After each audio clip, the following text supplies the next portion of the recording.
So, you want to hear a story? Well, have I got one for you?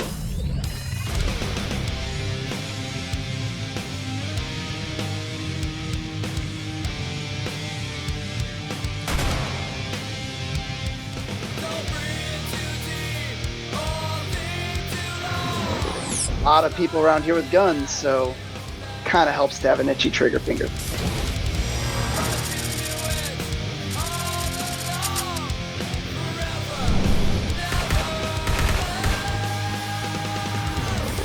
Do you know that it takes approximately 7 pounds of pressure to rip one of these bad boys off?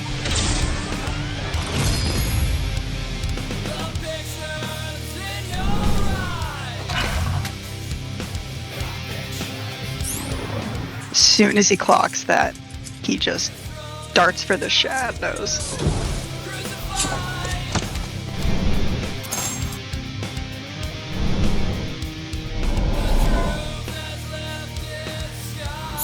As a, deep, cynical character flaw, I pretty much assume everybody's hiding something all the time.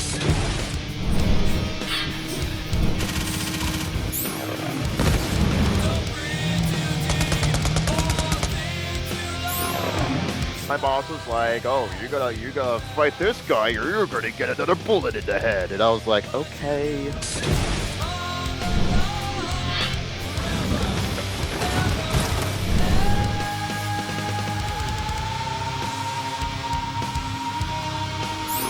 Starting off with a bang, this is Borderlands.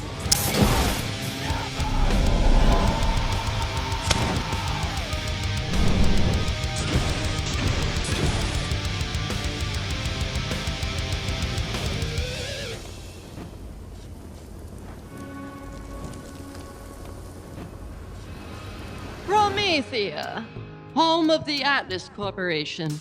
A megapolitan cityscape glimmering with new technologies and an unsustainable amount of noodle shop. The planet has seen many hardships over the past decade. The fall of the old Atlas Corporation brought the planet's economy to its knees and created a recession that lasted over 5 years. Conditions improved once Atlas was relaunched by former Hyperion middleman turned vault hunter, Reese Strongfork. Using his innovative cybernetics technology alongside Atlas's patented tracking tech, the Atlas Corporation flourished and brought all of Promethea with it. But the success of Atlas drew the ire of other corporations, and within a very short time, Promethea was invaded by both Maliwan and Tedior. Each altercation leaving a scar on the land and its people. It is in this bustling cityscape of glittering towers, one building stands above the rest. The Golden Truth Universal Bank. The top dog of investment banking in the universe. And also the slimiest and most corrupt. On the bottom floor of this towering skyscraper lies one of the Meridian Metroplex's many coffee shops, the Bean There Cafe. In this gloriously decorated upscale coffeehouse, many mercenaries, cutthroats, thrill-seekers, and ne'er-do-wells have been summoned to try out for positions posted by the captain of the Fear Gorda, a large interplanetary spaceship. Though they are unaware, it is in this grand cafe that 5 unwitting heroes will meet and embark on the adventure of a lifetime. And this is where our tale begins. A tale of vaults and villains. As more and more hired guns funnel into the now crowded cafe, the staff looks on nervously as they are unsure what to do with this influx of strange and rough and tumble looking customers.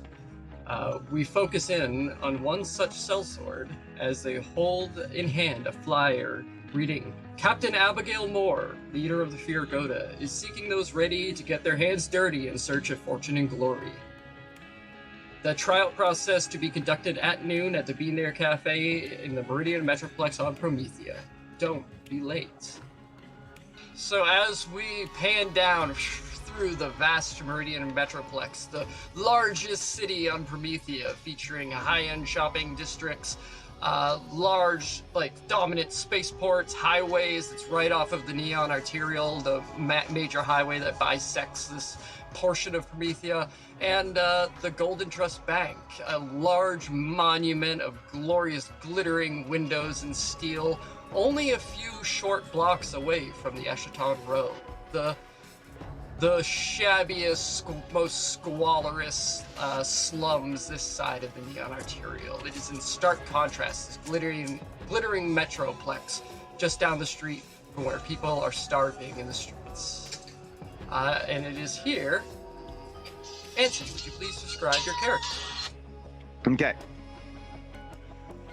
So, I am Tegan. And from the moment I was born, I was raised to fight. I was traded off by my parents to a group of bandits who ran a local, shabby fighting ring somewhere in the slums. There, as a child, I worked, the typical mopping up the blood, taking care of the bodies and that stuff, until I got a little older, then I started doing fighting myself. Eventually, fighting didn't really come up with much of a, didn't really start to become lucrative, but the owner just did not want to give me up. So,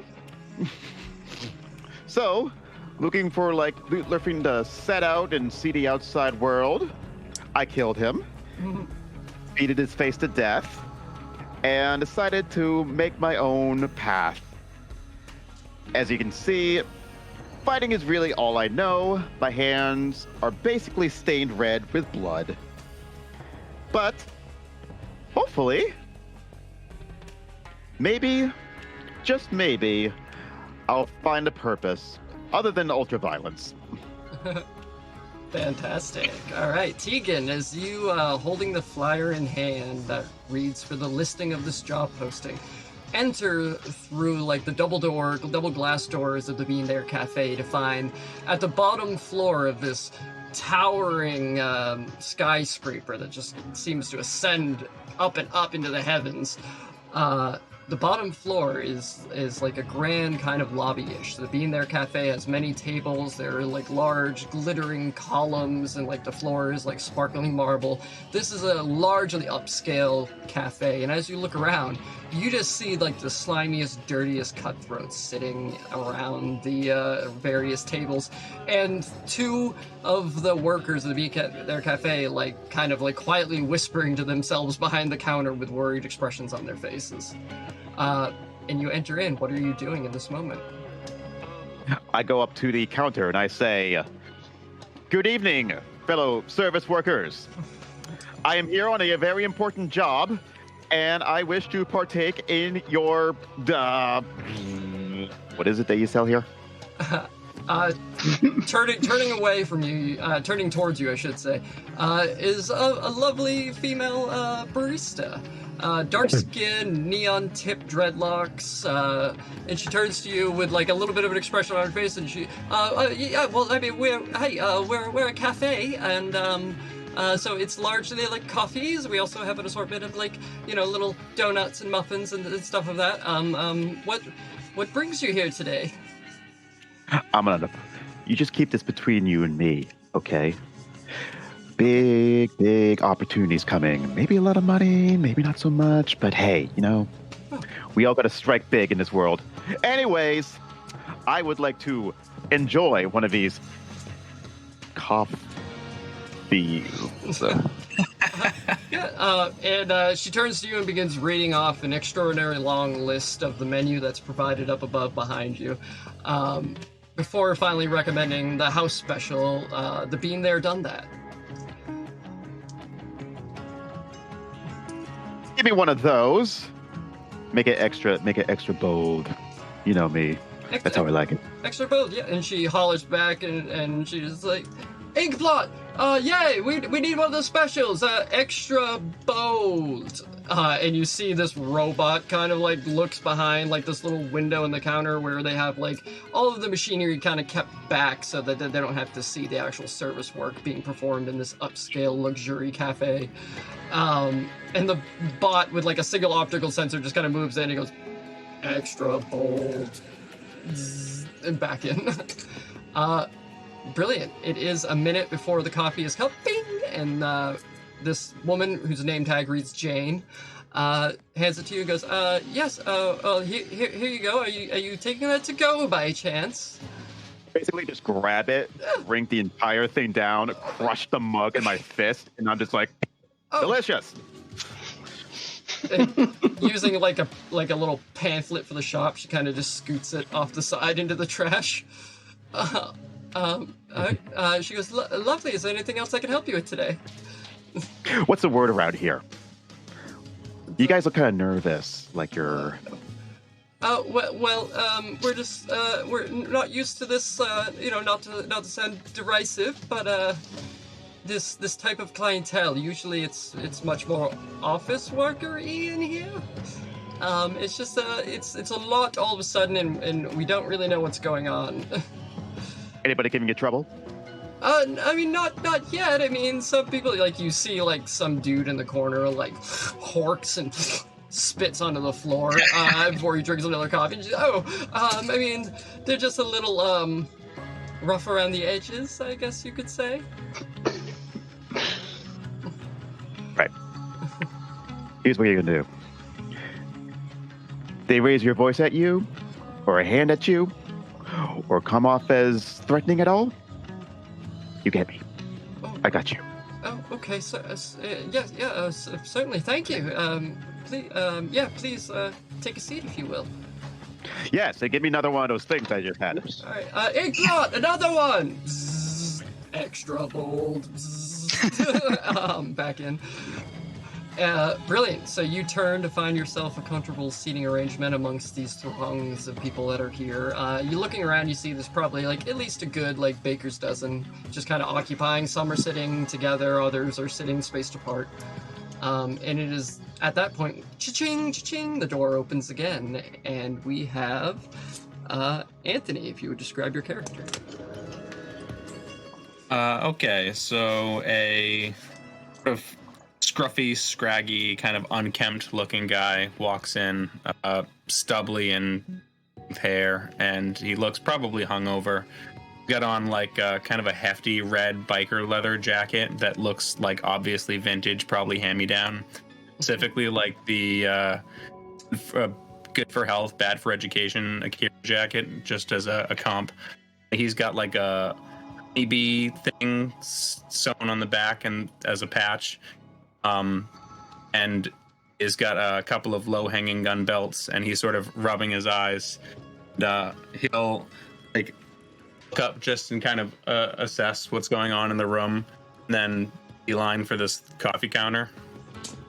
Fair enough. And as you approach, unfortunately, the busboy happens to be moving at a rapid pace, not paying attention, and bumps into you. Spills a whole bunch of his dishes on the floor. He's like, "Oh Jesus! Oh my God! I'm so sorry! I didn't mean. Please forgive me." Bitch. Don't yell. It's just whatever it is. Be bothered. He said, "Are you gonna survive this?" Yeah. I just gotta clean it. I'm sorry. Just let me pick it up. If you'll excuse me, I like step through him. But as you hear him just like kind of whimpering to himself as he like pulls all the dishes back into his pan. I thought you were gonna say back into his pants. I'm like, what the fuck? Yeah, into the pants. How hard did I bump this man? Brilliant. But yeah, you approach the counter just as you see a rather tall, muscly woman walk away, and Jane the barista greets you with yes, hello, welcome. Hey, coffee, right? You have coffee here. Please, thank you. God, give it to me. Yes, certainly. And she begins to read off the extraordinarily long list of different...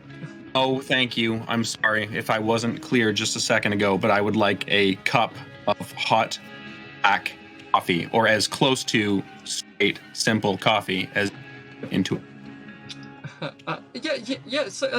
Inkblot, just a regular black coffee. And the Inkblot sample. And within a moment, she has it ready for you, and like hands a little bit shaky, kind of hand, sets it on the counter, and yes, here you are.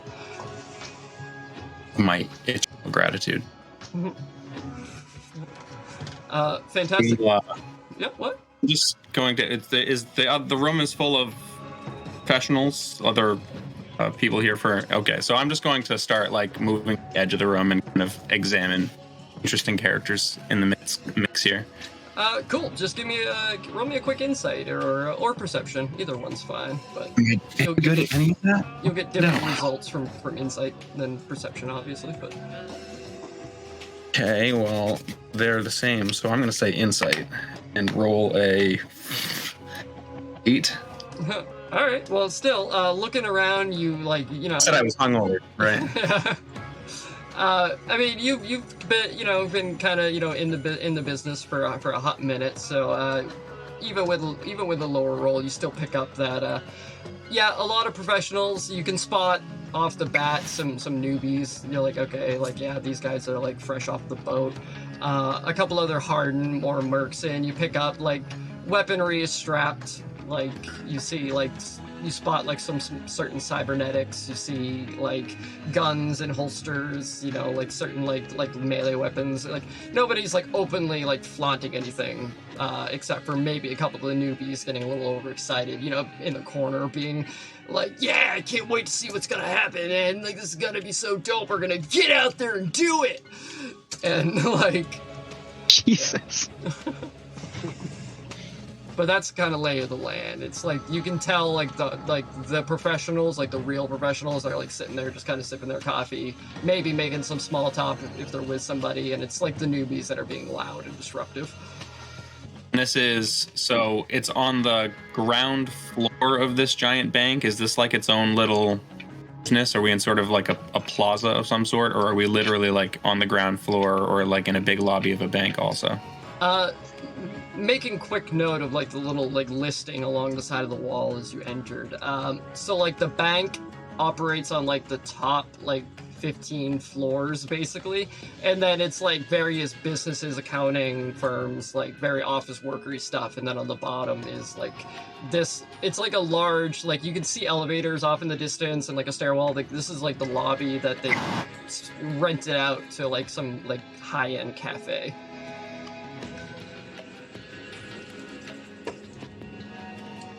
And you got to figure the just based on what you read on the numbers, like this thing's easily gonna have like at least like 35, 40 floors.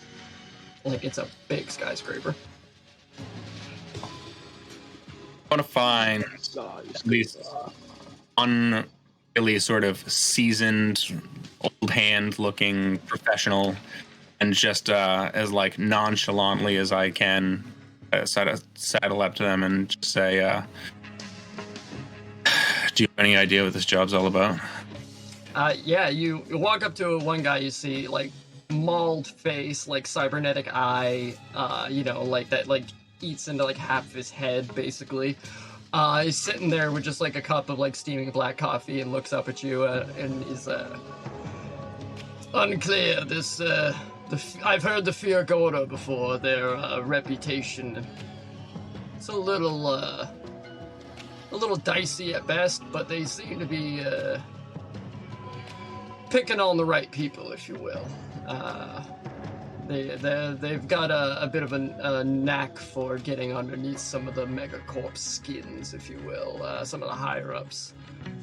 Don't know what exactly this mission's for. I think they're just looking to replenish their ranks after whatever last job, I have to assume.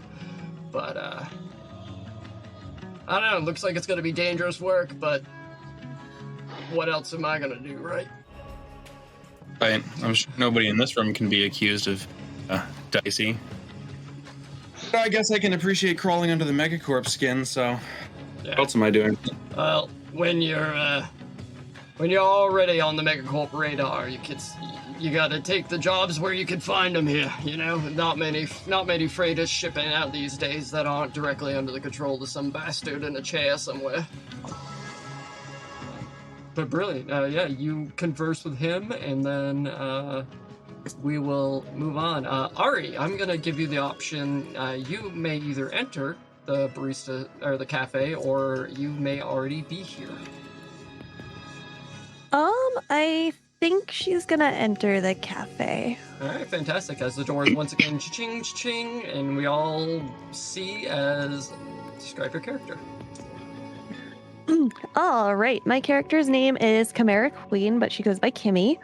And she's just kind of incessantly talking into her little echo bracelet thingy that I forgot the name of. And she's like, oh my God, what's up? My name's Kimmy Queen. Welcome to my first Kimmy cast. I am in this fabulous coffee shop and I'm going to go order. This is going to be so exciting, you guys.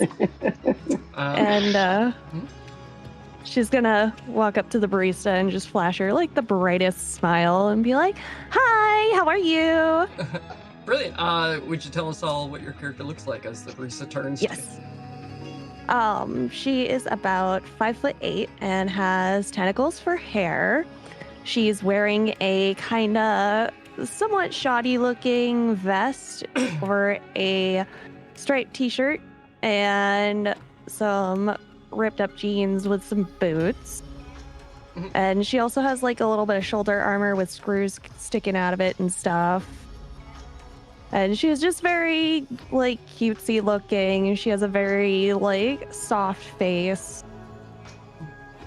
Brilliant. In stark contrast to much of this room, this bubbly anime girl walks in with her wrist Echo device, the newest and latest versions of the Echo decks, projecting a luminous screen up, projecting it above her wrist as she is live streaming. I believe, or you're just recording? She's recording for practice. All right, no, not live streaming. Good.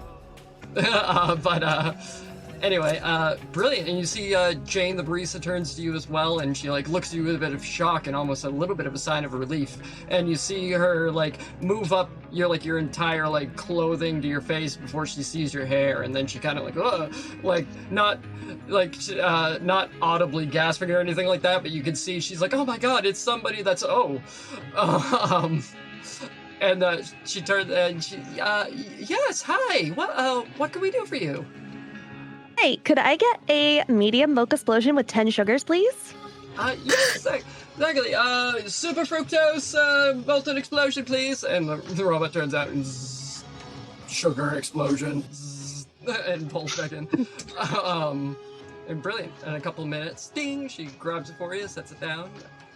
You've noticed, or you guess not being here, but the barista bot, aka Inkblot, moves very fast. But she goes, yes, here you go. And you can see it's got like whipped cream and little sparkles and shit on top. Oh my God, fantastic. BT Dubs, I love your hair. It's so pretty. Oh, well, thank you so much. Your hair is interesting for sure. I've never seen anything quite like that. Oh, thanks. Where I'm from, there's a lot of mod culture, so it's pretty normal where I'm from. Oh, well, that's really, yeah. A lot of this, in the Meridian Metroplex is very corporate, so I guess we don't have the freedom. Mod culture hasn't really reached Promethea that well. Oh, it will be. Don't you worry. Okay, brilliant. Well, yeah, please, is there anything else we can do for you? Nope. I think I'm just here for a job opening. A job opening? Is that what's happening here? She kind of gestures and you turn and you see all this like kind of rough and tumble crew of miscreants around you. I think so. It's supposed to be soup's fun, so I'm excited. Okay, well that's definitely interesting. And she calls over, Willie! And you see the squeaky little timid busboy walks over. Oh yes, what? She goes, excuse me for a second. Definitely have a seat. Let me know if there's anything else I could do. Before she turns to Willie and starts like conversing quietly. Awesome. Thank you so much, Jane. And then she's just gonna like I don't know. She just has like a very energetic step towards like one of the tables and stuff, and she's just, oh my gosh, look at all these people! Wow. Fair enough. Well, Auntie and Anthony, you definitely see this bubbly anime girl walk in. Just as a note.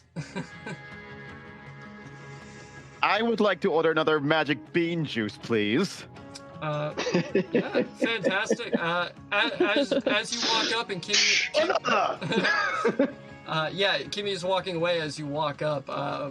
There's a moment where you could shoulder check her, or are you going to quietly pass each other? I'll give her like a little nudge. All right, Kimmy, as you begin walking to your seat, there's a pff on your shoulder from what feels like a brick wall just kind of moved through you. Wow, people are so rude here. But brilliant, Tegan. You walk up.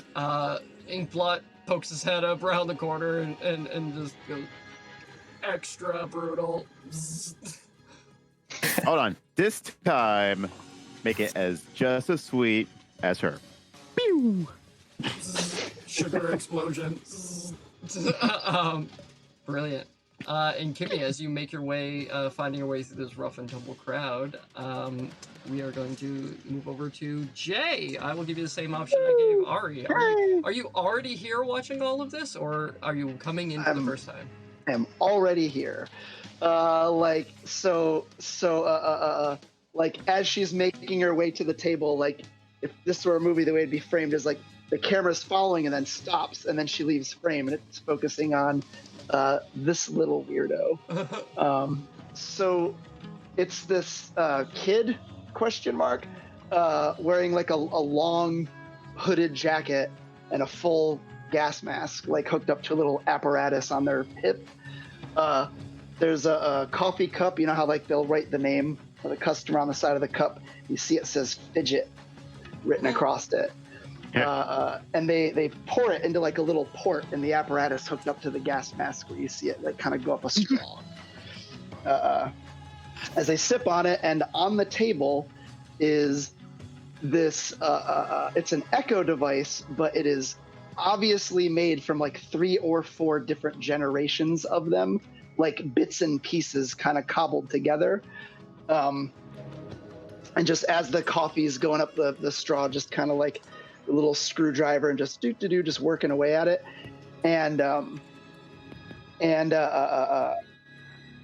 during the, I don't know like timeline wise where this would fit in at this point, but like during the little kerfuffle with the rugged gunslinger looking guy that came in, and sorry, like there's a little twitch of the hand towards the hip, where there's a Molly Wan submachine gun underneath the kid's jacket, and then when it becomes obvious there isn't like danger happening, their hand like briefly stops on like on a necklace. There's a pocket watch that where in the center of it a bullet had hit it at some point, and just kind of like they run their fingers across it for a second, then go back to the echo device they were working on. Very nice, very cool. Instead of giving you the old NPC dialogue here, I'm actually gonna go ahead and retroactively say, Anthony, I think your character during the whole kerfuffle with the busboy, I think they might have caught that glance at the little twitchy finger, if you will. So if you're up for it, I'd say that maybe you approach what appears to be some kind of either stunted adult or small child sitting alone in the back corner. In my head, I imagined what you'd best the silhouette of this person you'd describe as a potato of a child. If you're familiar with King of the Hill, like Bobby Hill was the inspiration for this character. Body type of Bobby Hill. Yeah, no, perfectly. That's my purse. I don't know you. Dang it, that boy ain't right. I even want to give this character the Bobby Hill voice, but I was like, practicing it at work, and I'm like, I cannot do that all night. It's like that. It's harder than it seems, and it's very straining. Right. You either gotta naturally have that raspy quality of your voice, or it's too much. Yeah, it's Pamela Adlin who did the voice for it. Like, just remove the accent. That is her voice. Right. Like, that's her normal speaking voice. But yeah, Anthony, as you finish your short, very brief conversation with one of these rugged people, you kind of make your way to the back of the room, and you see this kid. So I'll look back at the guy with a robot face and just that handsome. I'll stroll back towards. Well, I guess I don't know what his name is. I'll stroll back towards this kid, and I'll just sort of like approach him like really direct, so like he kind of knows that I'm coming up to chat with him, and offensive, and I'm just gonna say, I don't want this to be off-putting, have that effect. I was just curious if that reaction when I got run over by the help was that was a flight response or an itchy trigger finger. It's, both parties represented in this. So like the ubiquitous, like, you're talking through a sci-fi helmet voice effect of like it sounds like it's coming out of a tiny speaker. Little Kylo. Yep, and it's like it is like a Bobby Hill just without the accent voice. Like, it doesn't like you notice, like, as you're approaching, you notice like a pause and a slight tilt of the head, so you know, like, he realizes you're approaching, but it just doesn't stop doing whatever he was doing on this echo device, and just goes, well, there's a lot of people around here with guns, so, kind of helps to have an itchy trigger finger sometimes. I would approve. I think healthy reaction to a hectic group like this. Not exactly sure what it is they need us for that could require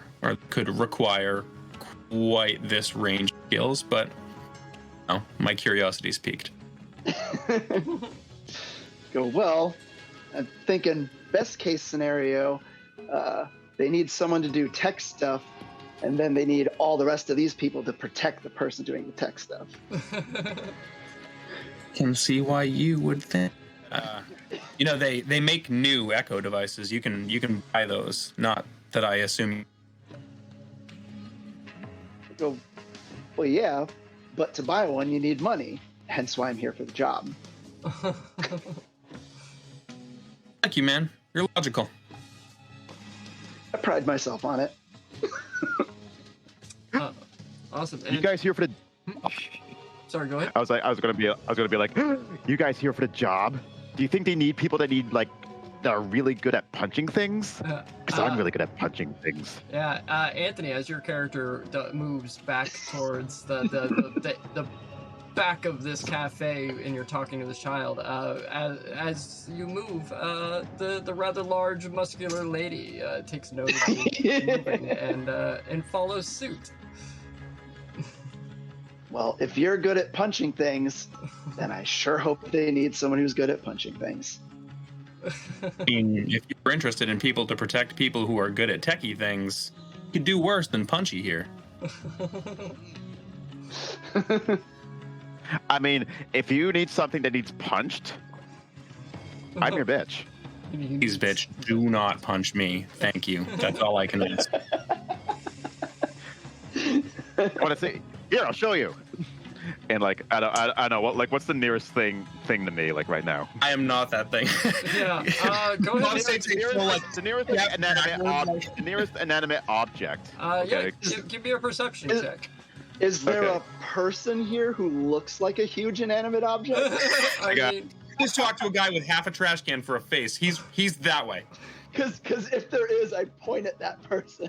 Okay. I got a 4. I got a 4. All right, Jay, you point at the nearest, like, almost fully robotic cyborg in the place. Guy that's just, like, sitting there. Obviously, Anthony, you pick up it's one of, like, those new guys that is, like, shooting his mouth off. This dude's probably in debt for hundreds of thousands to some mega corporation for all the cybernetics that have probably saved his life. And you watch as Tegan turns and just donkey punches this person in the back of the head, and they just into their coffee, and they are just out cold.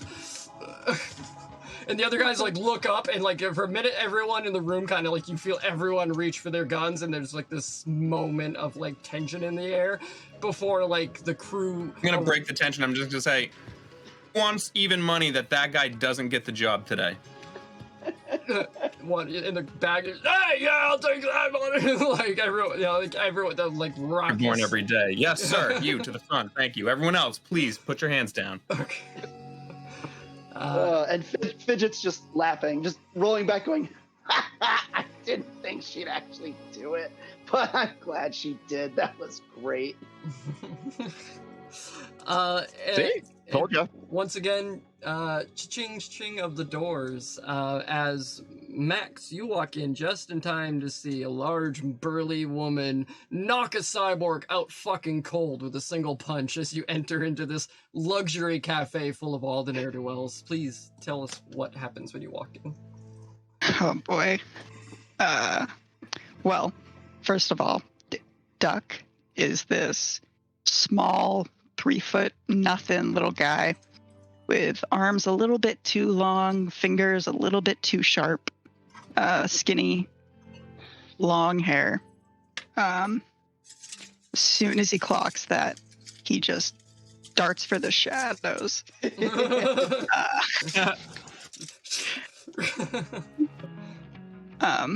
Well, first you took a quick look to see if he dropped anything before he went unconscious. Actually, yeah. Yeah, I was gonna, well, what I originally was gonna do was that Tuck was just, darting through everybody's legs looking for dropped change, anything really that you can just snatch. Yeah, but just roll me a quick, I'll call it perception or investigation. It's like you kind of quickly, like, through the room. 14 with a T perception. or duck with a Oh, say that again, Anthony? tuck with a T or duck with a D? D. B. Yeah. 14 perception. Yeah, with that, I'll say you, like, easily managed to, like, scrape up, like, a good, like, $5 between a couple bills and a bunch of change on the floor. As well as, like, a pretty nice ceramic cup that the busboy missed. Nice. I'm putting that in my inventory. Okay. Little ceramic coffee cup. It could come in handy, you don't know. Right? But as you quickly and pretty stealthily make your way around, you like using your kind of nimble rat body and just kind of gliding close to the floor. Yeah, you see a lot of cutthroats and sellswords, and you get a little bit of a closer look. There's some like streamer girl in the corner like recording, and then there's these 3 kind of, like they don't look quite as rough and tumble as maybe some of these other thugs and mercs. But yeah, there's a smaller human alongside much larger counterparts that have kind of converged at this back table. But you also see the shiniest bits happen to be dangling off of the streamer girl. She has she in herself is very shiny. I actually was going to say that Kimmy probably seems the most distracted. I was going to try to pickpocket her. In my hair. All right. Yeah, go ahead. Let's do sleight of hand versus perception. All right. Oh no, that's either good or bad. What is this? 18? Natural 20. 19. Oh, all right. Well, unfortunately, with a nat 20, And it was a game. Ari, could you please describe one small bauble or item that this tiny little rat is going to pull off of you?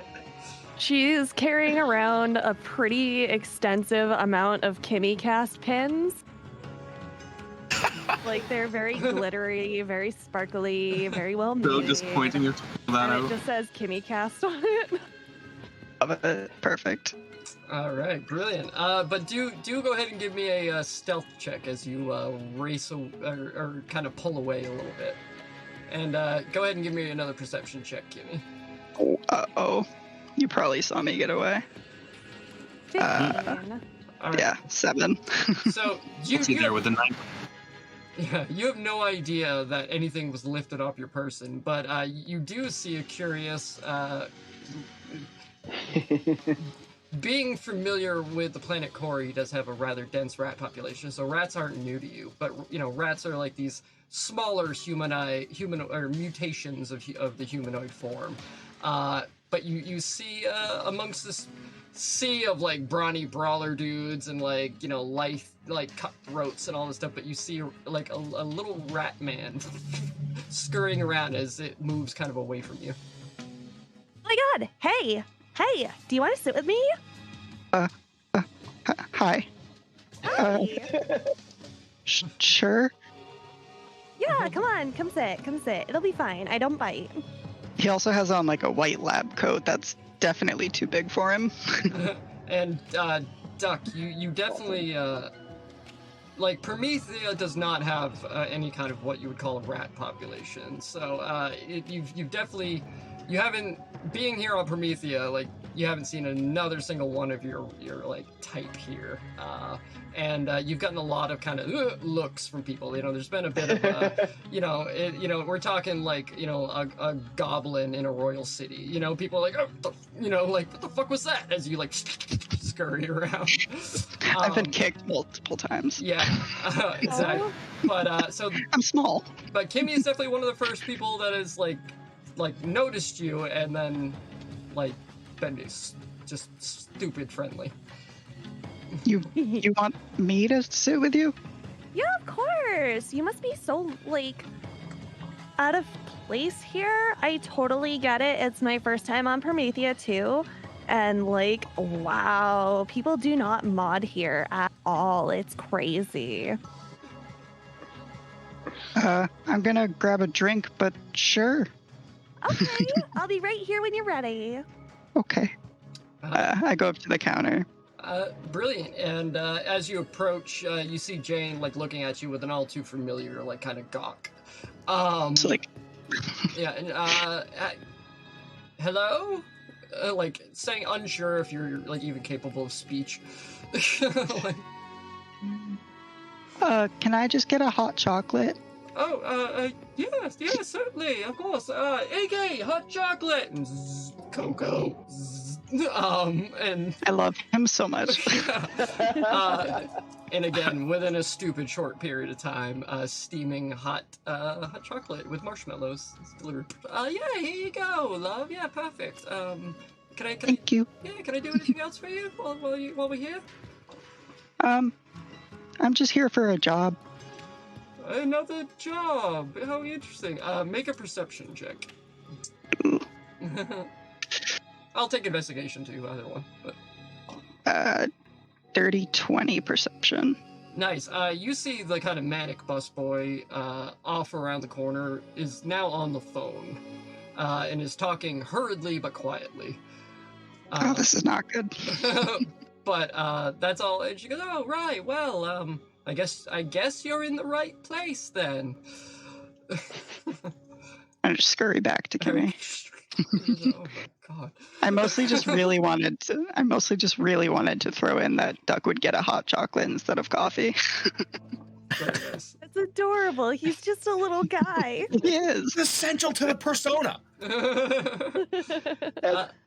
As you scurry by, I just go, that definitely at some point during this job, definitely going an event somewhere. Going to be crawling through a vent. I bet. I bet you. Sus. Probably.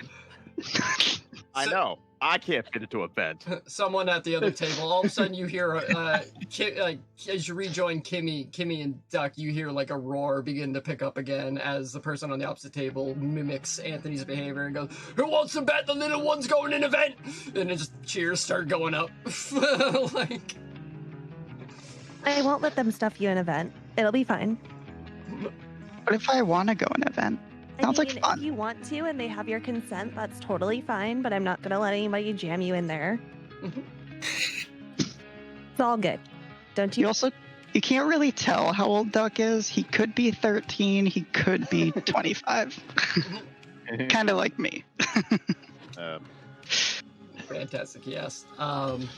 And as you guys are all like kind of sitting, conversing, getting a feel of the layout here, a couple of you have kind of picked up on the fact that the baristas here are starting to worry about what's happening and are doing something. But at this moment, all of a sudden, pings are like, ping, ping, ping, as everyone in this thing at the exact same moment gets a message on your Echo devices.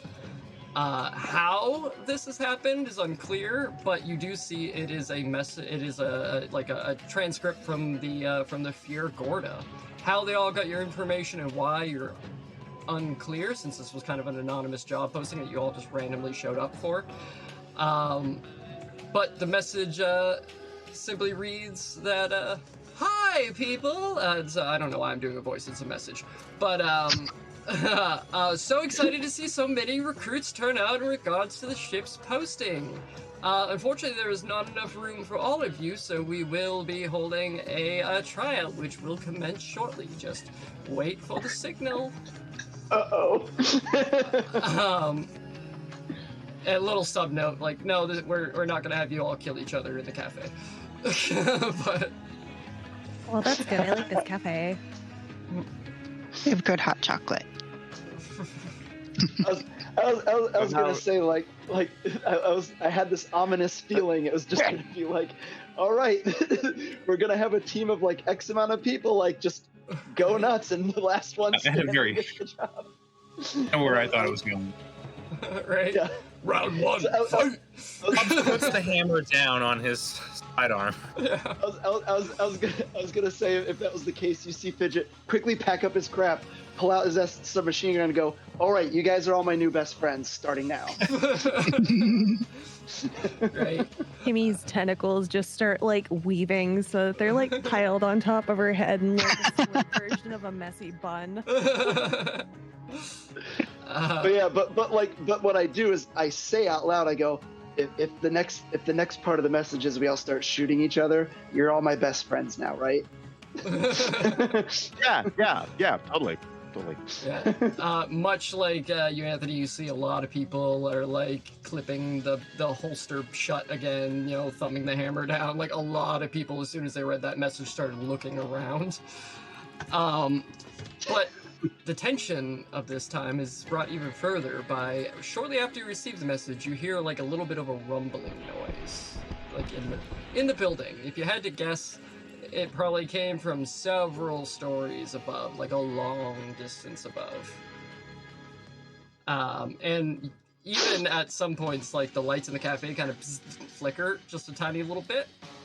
But after that, all seems well for the moment. Sure, it's nothing. Oh, yeah. Activate my shield. Sure, it's nothing. Shield initializer.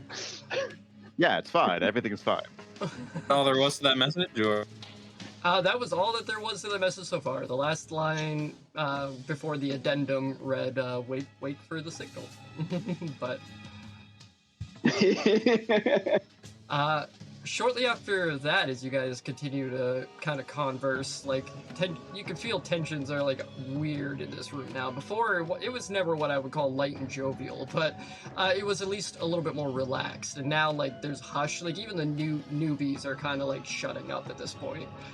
And it's shortly after that ding, the elevator opens, and you start to hear yelling and frantic as office workers by the drove begin to run. The doors to the stairwell swing open, more begin funneling out just moments before alarms start going off. And you see the barista's like looking shocked, and she goes, all right, we don't really know what's going on. And then rushing past, knocking these office workers by as they begin to rush in through the cafe, you start seeing like little deputy bots and billy club bots. These the central automated police force of Promethea. These like hovering like humanoid police bots. Run in and all funnel into the elevator, packing like 6 in the elevator as they all turn and silently. Do you think they file in like in Tetris? I mean, it does certainly appear to be that way.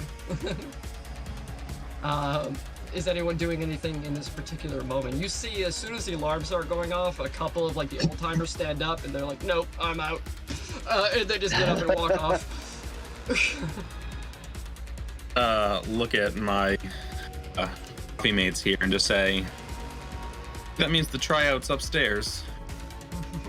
Hey, since we've been like talking and conversing the last couple of minutes, is that being friends, or am I wrong? Because we're the least likely to shoot you in this room, I'm sure. Cool. Oh, and the way you punched out that like pillar of a cyborg guy, you're my friend. Respect. Cool. I've never had friends before. Everybody I knew, I punched to death. Shit. You didn't call those people friends, though. I got that part right? Mm-hmm. Okay. Happy to call you friend. Cool. Oh. So I'm gonna check the stairs, I think. Sounds Fantastic. legit. As you begin, like this is you're on the bottom floor of a big office building, and a lot of people are piling out now. So just make a quick athletics check as you like push your way towards the stairwell. Or if you want, you can just try to grab somebody and like say what the fuck. Yeah, I'm gonna do that. I'm gonna find some straight collar and just grab them and just say, "Hey, you, stop running. What are you running from?" Awesome. You grab somebody by like the lapels of their suit, and it's like, please don't hurt me. Sooner you answer me, the sooner you can escape whatever it is you're pissing your pants over. I don't know, something up on the 30th floor started going haywire. The long side, we all just like we heard rumbling. The police came, and we're all just running. Actually, the tryout's on 30. Yep. And as you ask that question, above your head, you start seeing a little sparks, and then a portal begins to open, shimmering with like this kind of blue, sparkling black energy that whirls around, and smoke just falls, encompassing you entirely, nearly filling the room with like this like murky, like gunpowder type, like not explosion, but smoke from what you can imagine was an explosion, and actually, make a quick dexterity saving throw for me, Anthony, as you moved right into the line of this thing.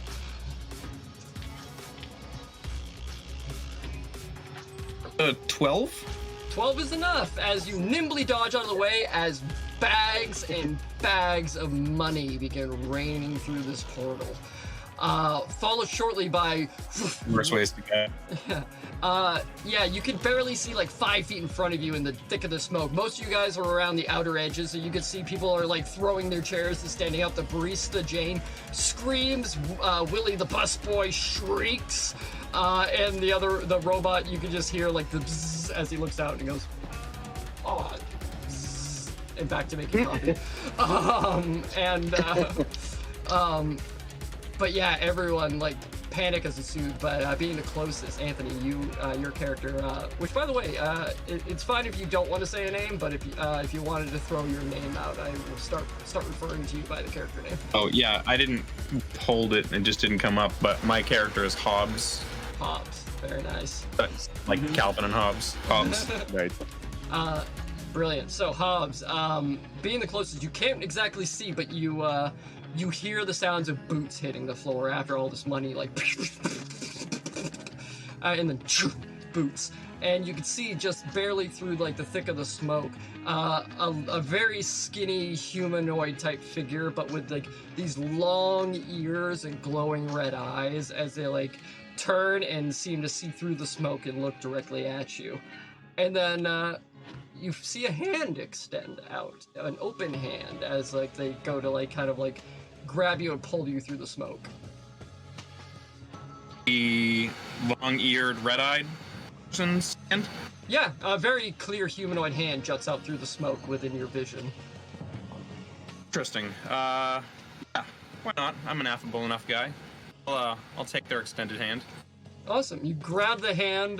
You know, it doesn't feel like frail, but it's definitely a lot smaller than yours. As they like pull you close, and you see just a humanoid woman wearing a rather large rabbit mask with like ears that are like up and kind of like one's like bent down, and it has these goggles on them that are like constantly like a shifting aperture on them. And she looks at you and she goes, oh, jeez. Almost clocked you all of them, didn't I? Sorry about that. But pulls you through and like kind of like starts like clearing the smoke a little bit, activates like a little piece of tech that kind of whips the smoke around, so like now everyone can kind of see this this weird like woman with a rabbit mask and purple hair standing in front of you. Goes, hey all, I'm the captain of the Fear Gorda. My name's Captain Moore. Tryouts begin now. Grab a bag of money and try not to get caught. We're parked at the Halcyon Orbital Station. All those that make it will be invited on. Let the tryouts begin! And she like slaps Hobbs on the shoulder and goes, I hope you make it, boy. And then she peels off, grabs like 5 stacks of cash as she like bolts out the door and begins moving. I guess that's our cue. I'm already gone. Hobbs will grab a bag of money and then follow those ears. Awesome. You begin tearing out all of you as once again you hear the familiar noise of your echo devices once again going off. And the echoes this time read, yeah, the ship is docked at the Halcyon suborbital spaceport located due west across the town. You may take the streets, you can go through the alleys, through the alleys of the various shops and high-rises, or you can go through the sewer system. Each path has its various obstacles, namely many bots chasing you. If you wish to avoid some of these more stringent law enforcements, take to the sewers, but beware, Promethea does have a little bit of a rat infestation. And now, but I am just gonna pull up a little map of what the Meridian Metroplex looks like. So you can kind of just get a base feel of where it is you're going and where you need to go from there. You are here. Yep, and the Halcyon suborbital spaceport is far off in the distance. Oh boy. Which arrow are we? I guess it doesn't matter. You are the yellow arrow. You need to get to the red arrow. Now, Boy, howdy. if you take to the streets, there are catch-a-ride stations where you can digistruct a vehicle and race through the streets to get probably the fastest way to get to the Halcyon Orbital substation. But you may also jump into the sewer systems, which will run underground and take you off the streets. Chances are the sheriff bots and deputy bots are not patrolling the sewer systems much. Or if you're feeling lucky, you can duck into the sordid alleyways and make your way through the back channels, avoiding the main streets. Probably the longest way around, but also maybe less law enforcement ducking through the alleys. And you guys see a bunch of bags of money are snatched off the ground as like a lot of these guys just begin running. How big are the bags of money? I mean, they're like full on hidden ink cartridge stacks of cash. Maybe the size of like a small pillowcase. Can I try to grab 2? Yeah, absolutely. I'm not gonna make you make a strength check. You're fine. You can carry a couple bags of money. Okay. But yeah, as you all converge, I'll say for the narrative sake of it, each person grabs as much sacks of cash as you feel comfortable carrying, and you are now outside of the Bean There Cafe, the orange lights strobing through the thick black smoke as you exit out. People still screaming and hollering around you, other cutthroats that sell swords racing around you. And off in the distance, you see Captain Moore opening another portal and stepping through. Vanishing from sight. But as all 5 of you converge outside holding sacks of cash and you look around, this large city now out on the streets again, sprawling metropolis, high rises forever, and bustling city streets. But as a panic happens, you see more and more service bots, security bots, deputy bots, sheriff bots converging. So I'm going to share my thoughts aloud to no and just say, somebody just robbed the biggest bank I'm even aware of. I'd like to get underground. Underground? Friends, let's just get there as fast as possible. Let's get a vehicle and just drive on through. Yeah, I was thinking trying to find a catch-a-ride station too. Yeah. Is anybody here a particularly good driver? No. I actually am. Absolutely not. Yeah, I am so probably specifically proficient in vehicles and a getaway driver in my childhood. They don't have a license, but I'm sure. Yeah, how hard could it be?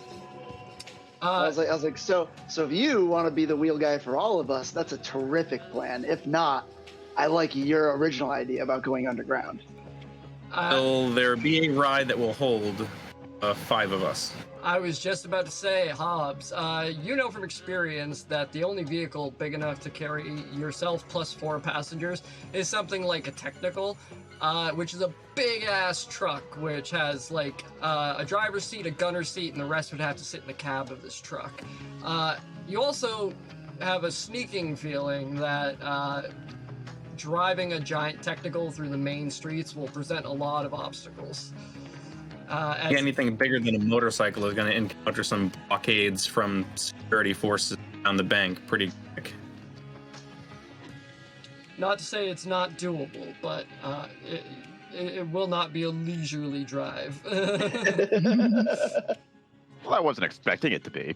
Yeah, no. If we decide to wheel it, I can. I'll take the teenager with the no driver's license. She died, but I think we're going to need a couple of drivers here. I mean, I don't mind trying to pilot a motorcycle. How hard could it be? I mean, you just don't get to add your proficiency bonus, right? Yep. Actually, not a difference. Mm-hmm. And I said I was good at riding vehicles. Mm-hmm. Yeah, I'm gonna try to, at least for myself, I'm gonna try to find a catch-a-ride station. Okay, cool. I will just say, like, on top of adding your proficiency bonus to roll, certain types of obstacles, especially that would require, like, expert tactical maneuvers, are a little bit more difficult for non-proficient pilots. Again, not anything impossible, but you will face a little bit more challenge than Hobbs would. That's fine. All right, so pulling up this little map on your Echo devices provided you by some mysterious person aboard the Fear Gorda. Let's zoom in. Boop, boop, boop, boop. As you see, there are catch-a-ride stations located both right here and right down here. So both involves hot-footing it on foot through the Meridian Mercantile, this little shopping district within the Meridian Metroplex. You'd have to try to get through there to make it to one of these catch-a-ride stations. Okay.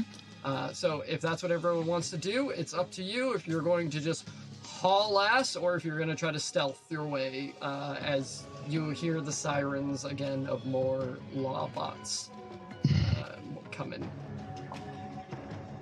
Are the motorcycles 2-seaters or 1-seaters? Can be either. You can either ride on the back of one or have a sidecar attached, depending on what you choose to digistruct for yourself. I wasn't gonna make anyone ride with me, just It because. says the bikes can hold 2, All right, I'm with a little stringy guy. Oh boy. All right. Sorry if I kill us. All right, brilliant. So what are we? Are we charging ahead, or are we trying to hit some of the like more back alley kind of stealthy bits? I'm equally bad at both, so so whatever most of the people do, that's what I'm gonna do. I would like to try to stealth, if that's cool with Tegan. Yeah, it's cool with me. It's not my preference, but I'll go with it. All right, and how about our other 3 vault hunters? Yeah, I'm good with trying to sneak it. About Yeah. I am neither fast nor stealthy, but like with stealth, I can at least roll. Running is just a numbers game. If faster than me, then catch up, you'll have it.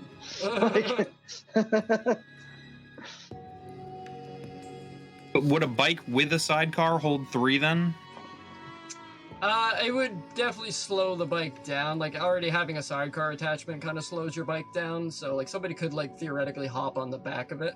But if you have somebody on the back and in a sidecar, then yeah, you're going to be at a reduced speed, and it might make certain tactical maneuvers a little bit more challenging. If I'm interested in the catch a ride station, but ideally to catch a ride, I think that's the only one that I'm going to be able to accommodate a couple of passengers and still be able to get around this. I mean, I can try to drive something. Kimmy doesn't have her license, but it doesn't mean she doesn't have a fighting spirit. Seem like the rebellious type, being that you're here. Yeah, you know, being the youngest in 8 is definitely something that gives me kind of an edge. So should we set out for the nearest one of these catch a ride stations? Yeah, let's haul ass. Yeah, let's go. All right. So we got Max and Tegan trying to be stealthy, and the other 3, are you trying to stealth, or are you just running? I'm gonna. Oh yeah, no, I assume we're going to try and stay out of. All right. Well, then let's go ahead and make a group stealth check. As you try to find your shortest path through the narrows here. That is 8. I'm going to do That it. is That's a 15. 22. That is a 10. 8, 10, 22. Ari, what'd you get? 15. 15. And I'm missing. Who am I missing? Jay? Me, 14. 14. All right. Well, that is. Let me double check some passive perceptions here. Ooh, yeah, that just passes with a group stealth check. As you see these law bots begin to like rush into the building, unaware that that the threat is now moving outside of the building, but you do see some of these like the Billy Club bot holding this like large stun baton takes down one of these like would-be vault hunters racing past you. But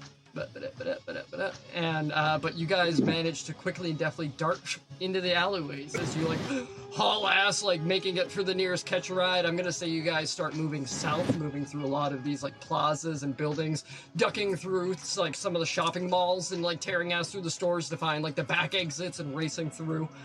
At some point while we're making our way through there, I activate my stalwart last stand artifact. Stalwart last, all right. As it enters. All right, I'm gonna say you guys make it down to here. Before I will require another stealth check as you move out of the Meridian Metroplex, or sorry, the Meridian Mercantile, and begin to kind of like enter into like more of like the city pop proper. What you're about to enter into is like a large kind of it's almost like a industrial park. Like there are some trees and grass, but it's largely like cement structures that are made to kind of look pleasing to the eye, with like a second floor balcony overlooking this kind of terrace. Like just a very fancy kind of walkway type deal. So let's go ahead and make another roll of stealth checks. There we go. I got an 8. I got a 5. 16? 18. 13. All right, and as you're racing through the streets, you enter into this kind of area where there's not much cover, so you just kind of like begin racing around, and that's when you see in front of you blue lights as more of these bots run in and whipping out 2 shotguns, one in each arm. The sheriff bot, stop in the name of the law. And you are accosted by these bots. We have a chance. It is 3. It's a sheriff bot and what looks like 2 deputy bots. When it says stop in the name of the law, I yell, no, in the name of Malawan, and I charge up my fucking submachine gun. All right. Those are fighting words if I've ever heard any. Yeah, as soon as like the charging begins happening on the Malawan, yeah, all hell's gonna break loose. Let's go ahead and roll some initiative.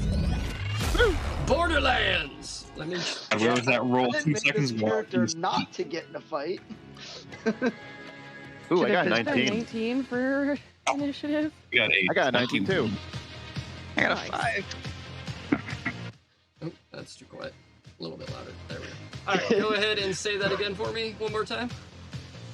I got a 19, and Ansi also got a 19. Which one of you guys has a higher dex? My dex is 16. Mine's 12. All right, so Kimmy, you will go before Tegan. All right, what else we got? I got a 21. Wow, all right. 21 from Hobbs. When I was Jeez. I got a 5. A 5 for Duck. Yep.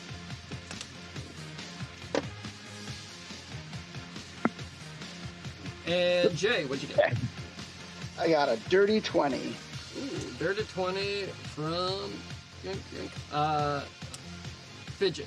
Yes. Brilliant. All right, Hobbs, you're first up as you are within 60 feet of this. The 2 deputy bots kind of fan out like 30 feet away from the central sheriff bot with the 2 shotguns. The deputy bots appear to be wielding, they look to be wielding Molly-1 SMGs. Woo!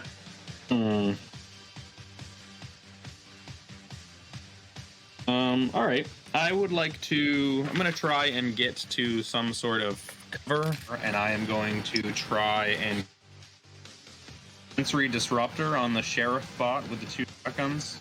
Ooh, very nice. Flash powerful tech laser at his eye or his sensor or whatever he's got there, and force him to make a con save. All right, con save, awesome. As you pull up your Digistruct inventory and pop out the sensory disruptor in your hand and throw it. Let's make a con save for this guy, Sheriff Bot. That is really high. That's a dirty 20. Yeah, that wins. He is fine, and that's my action. Unfortunately, as you see, like right before like this like kind of like electromag effect goes off, the bot is able to like kind of like shield itself from like the kind of like magnetic effects, and trains both of its shotguns on you and goes, resistance will be noted. Brilliant. Up next, Fidget, what is your dexterity modifier? +1. All right. Unfortunately, this sheriff bot is going to go before you. You have partial cover, having just fired from behind one of these obstacles, so you are going to get a +2 to your AC for this. But we are going to go ahead and roll this shotgun. Yep, that's only going to be a 9 to hit on the first one. Nice. And the second one, both high rolls. That's going to be an 18 to hit. Yeah, yep. Oh, I'm sorry, not you, Fidget. He's firing at Hobbs. Sorry if I. Oh, okay. Sorry if I fucked the name up. 18 will get me. 18. All right. So as this wave, you see like moments before it's fired, this like red energy is building in the barrel of the chamber before a molten plasma orb is fired at you, dealing 5 points of fire damage to your shield, I believe. As you feel the kinetic energy like push the waves of flame and like molten plasma back away from you, you can still feel the heat around like your like chin as you hit squarely in the chest by this thing, and you feel like the kind of kinetic energy move you, but there's no damage imparted as the shield rebuffs the actual elemental damage of it. Yeah, and that's the bot's turn as he looks at you and he goes, "Freeze in the name of the law," just repeating on a cycle. In Fidget, that's you, as these, you now have a little bit 30 feet closer to you guys, a little off to the side where Hobbs had ran, and you have the 2 deputy bots readying their SMGs. I look for something I could plausibly hide behind, but if it's more than 25 feet away, I won't be able to get to it this round. But I'll start moving towards it. And along the way, I pull out a little device and I click it, and a digiclone of me gets left in my wake behind me.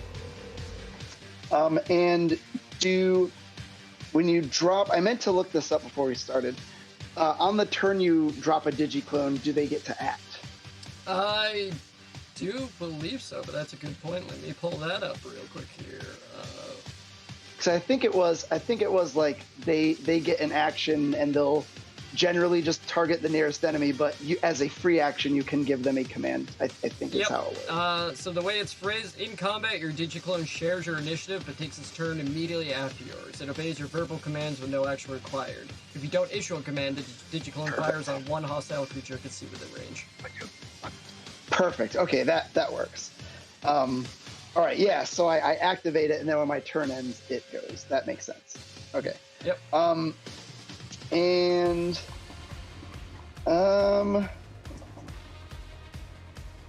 was trying to think if there was something I could do with a bonus action, but not really. A lot of my bonus action stuff relies on me having set something else up with it. So, so just whatever the nearest sheriff bot to that digiclone, I just say, attack that one. All right. There is definitely a sheriff bot within the 60-foot range of your Digistruct Doll assault rifle. Sweet. So that, yes. Pop. Shoots a semi-auto. Pop. For 16 to hit. 16 to hit on one of the deputies, I do believe will hit. 16 hits, yes indeed. Nice. And, geez, dang it. 4 damage. 4 damage as this mimicking the sheriff bot. Stop him in the name of the... as it takes one. Brilliant. And it kind of shocks up. Anything else for you on your turn? That's it. Oh, I know what I could use my bonus action for. Yep. Because I didn't specify what element my submachine gun was flipped to. So I'll just say whichever way. If it was on the opposite one, I switch it to shock. Fair enough. Excellent. So bonus action as the blue crackling energy gathers in the barrel of your SMG. Fantastic. Don't forget the special feature of Mollywan. As an additional bonus action, you can charge your weapon to deal additional damage. Oh yeah. Brilliant. Fantastic. Up next, after Fidget, is Kimmy. I'm going to toss out a spiking scaredy cat grenade. All right. Fantastic. And that's going to be a save. Yes, it's a wisdom saving throw. All right. And who are you throwing this against, or is the spiking a radius? I believe it's a radius. Hang on. Yeah, I'll pull that up as well. I know the regular scaredy cat one is targeted, so I think the spiking one might be a radius.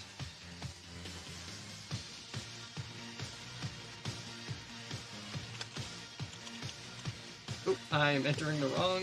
That's the problem with having 2 keyboards.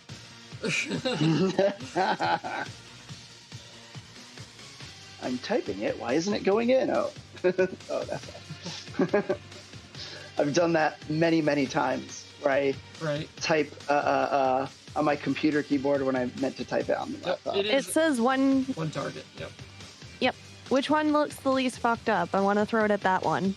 So far, the only one that's been actively damaged thus far is the one deputy bot that's on like the right of like where these guys split off. So the sheriff bot's still pretty active, and the other deputy bot is still fine.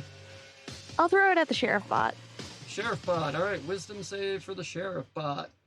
Fun fact: bots are not always the most wise, but the sheriff isn't too bad. Let's see. That's a 16. You beat it by like 1. Sorry, the sheriff bot. I've been.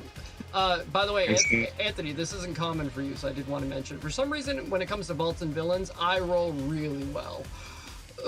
So I suck rolling. The for sheriff D&D. is just shrugging his head off right now. So unfortunately, let's see if that is that 3d or half as much damage on a success. So still roll the 3d6 cognitive damage. Okay, hang on. 1, 2, and 3.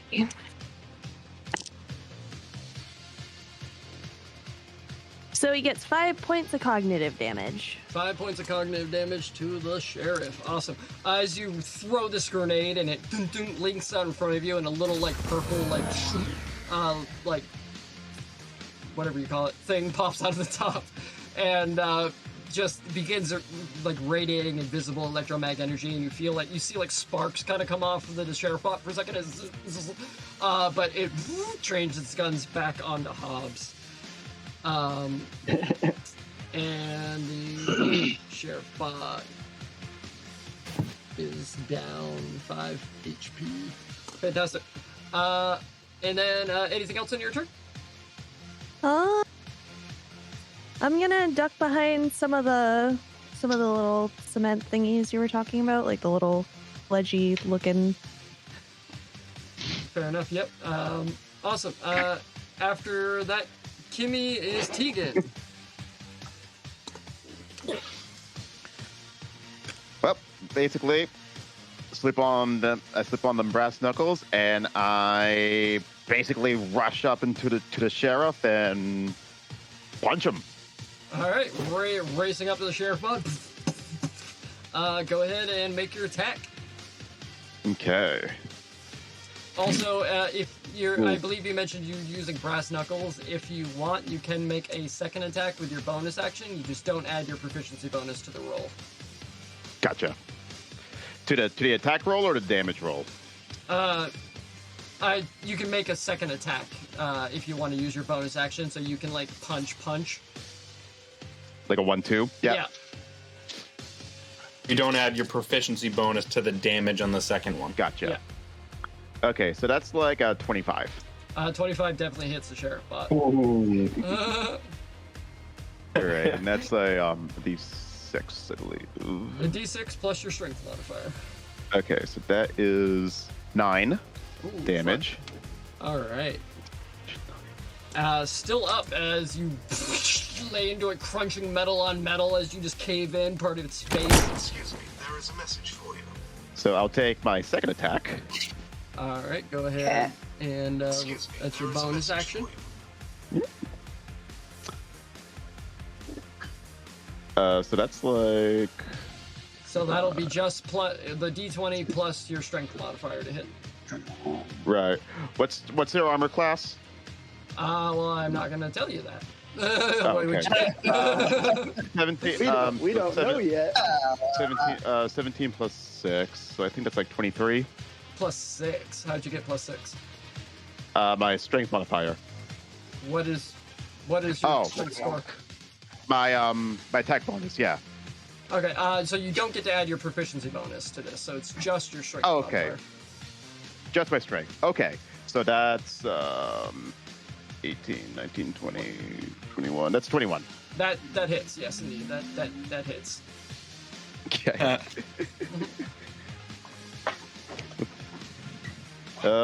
That's 4 damage. All right. Tell me what happens to this bot as you crush it.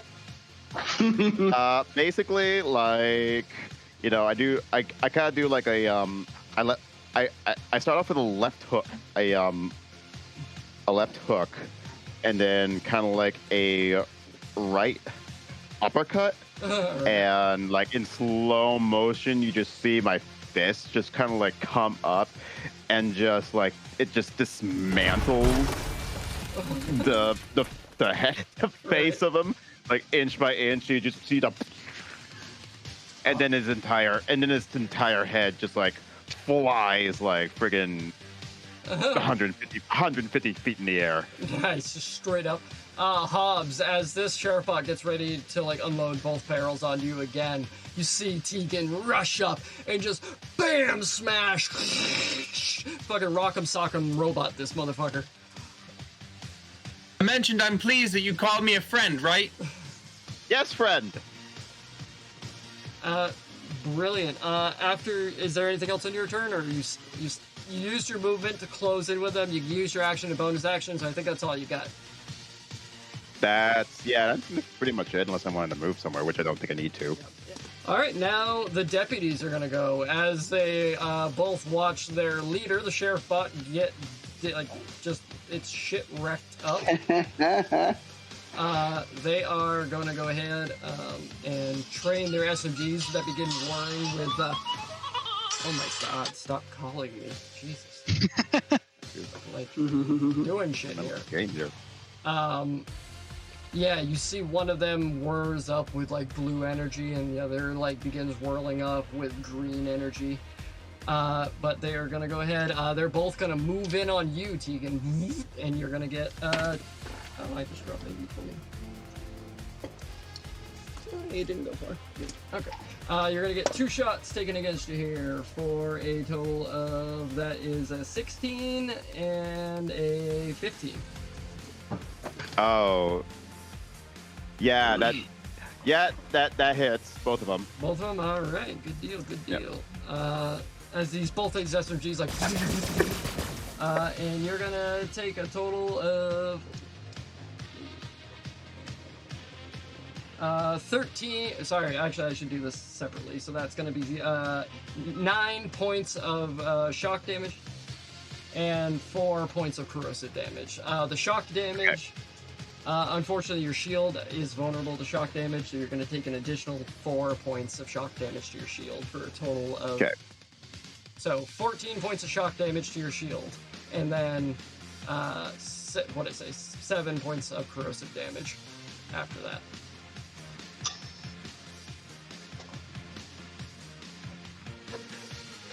All right, and that's going to be the end of both of their turns as they move up within 30 feet of Tegan.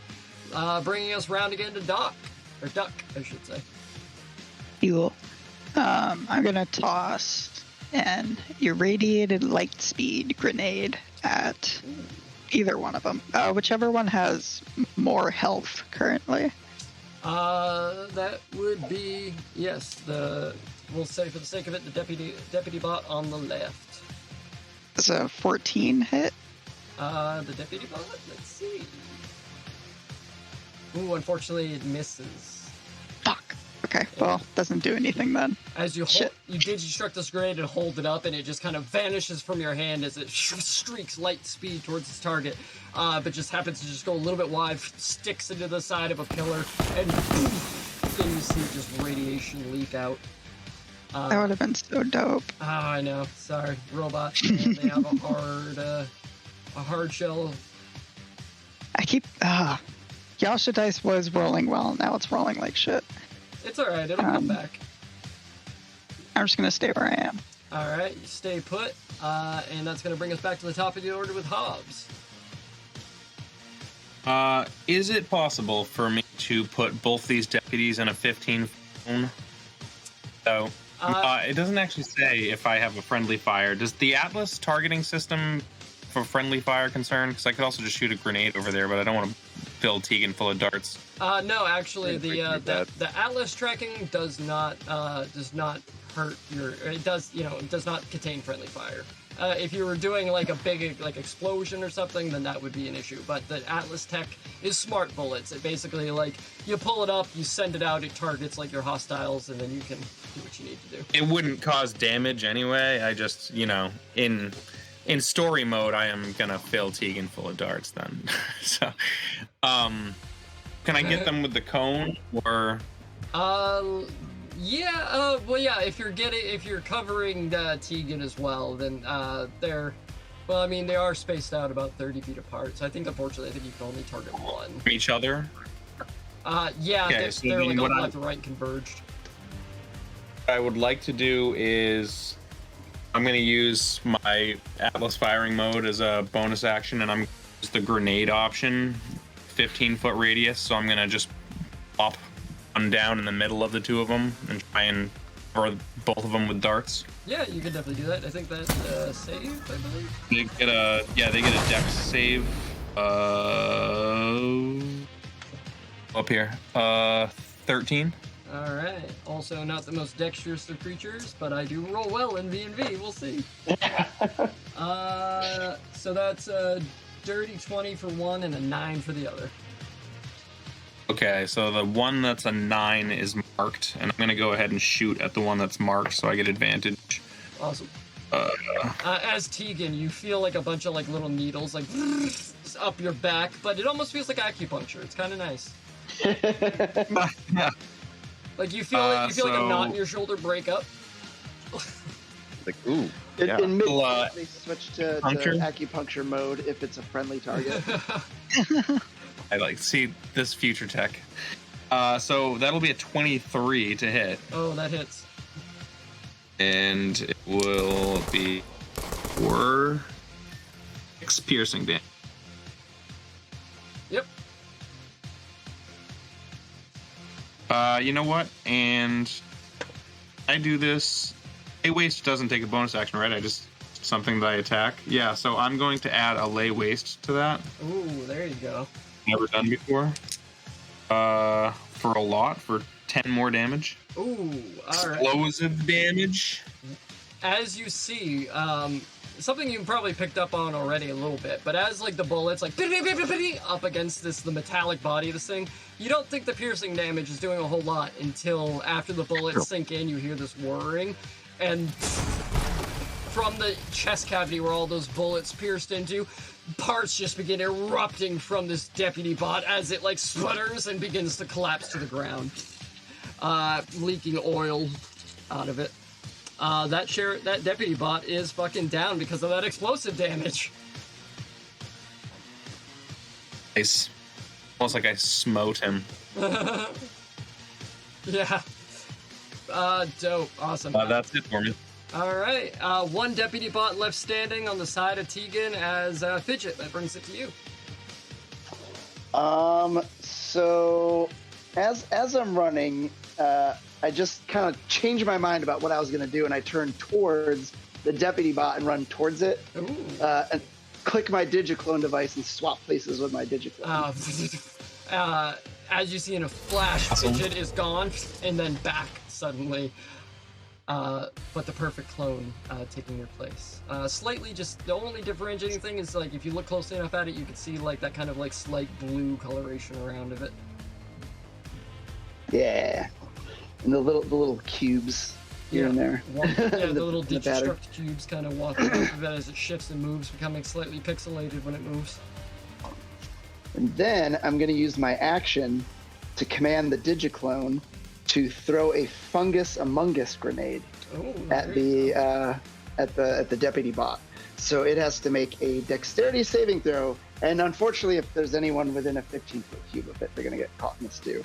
Awesome. As it explodes with a spray of like corrosive goo, and you see, well, let me first.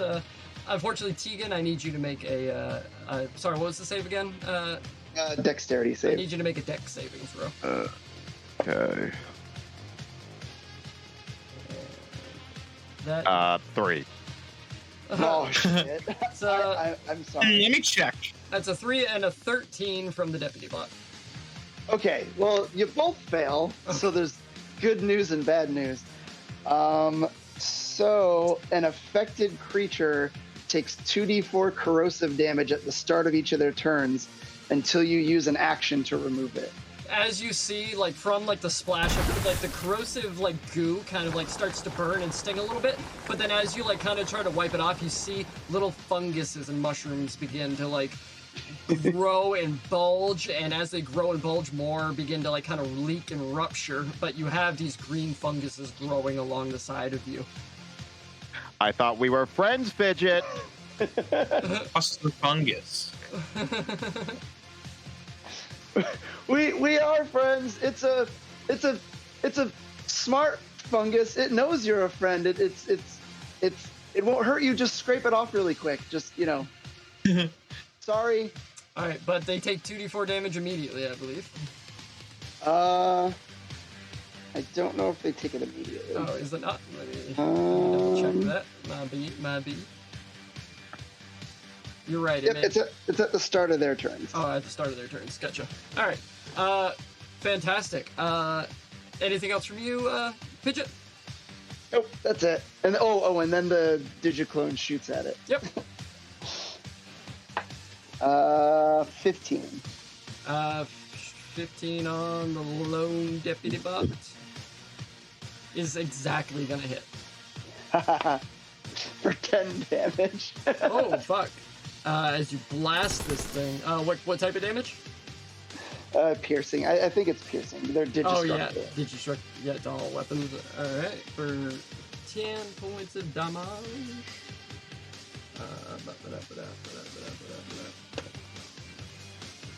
I love operatives. All right. As it ricochets up this thing.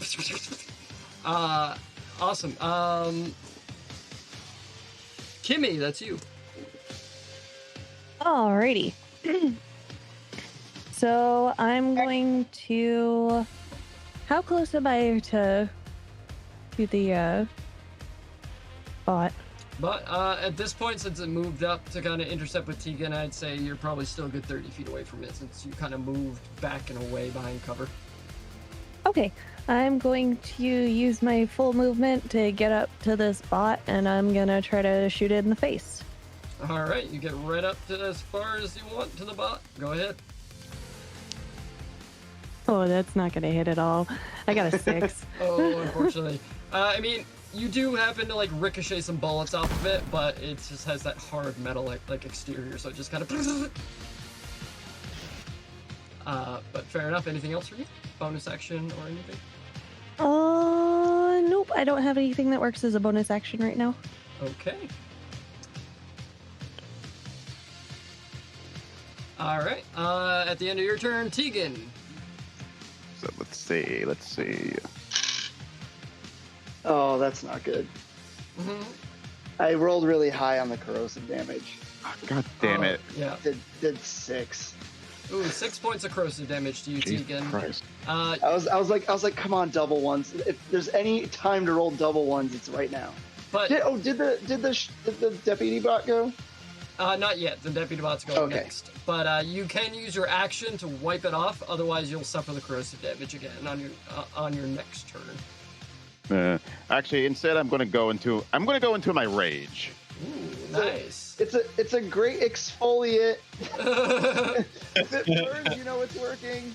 As this fungus is really starting to piss you off, like your vision starts to go red, and you can feel your heart pounding like an engine in your chest. So I'm going to rush. I'm going to basically just go up to the last Destiny, punch him in the face. All right, go ahead and take your attack. All right. It's 14.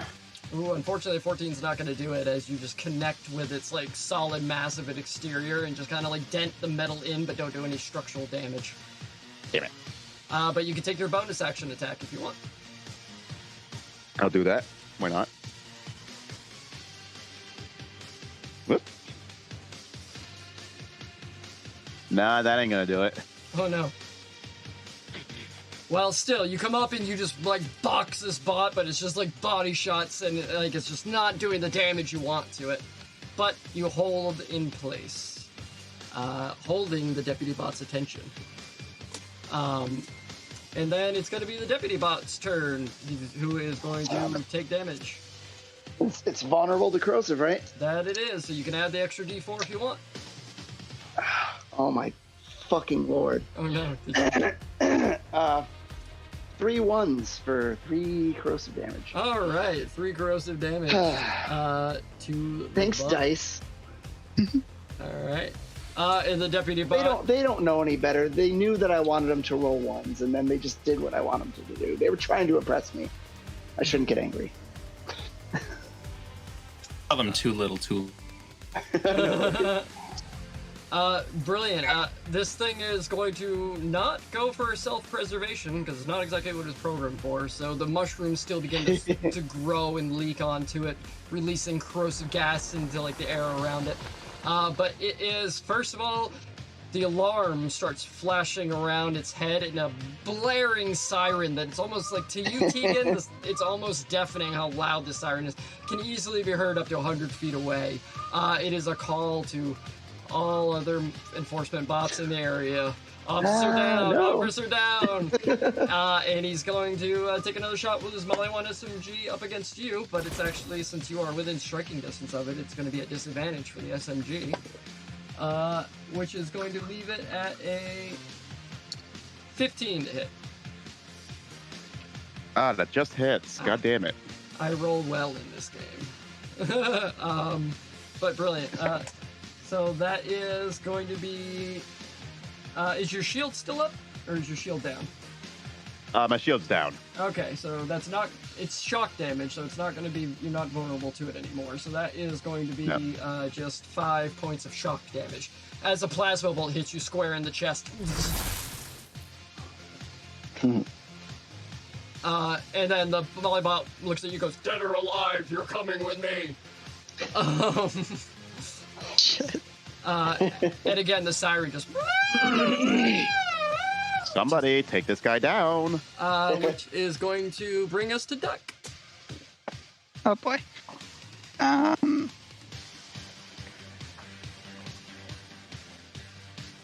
Yeah, screw it. This is a bad idea, but I'm gonna try to fire my gun at him. All right, fire your gun.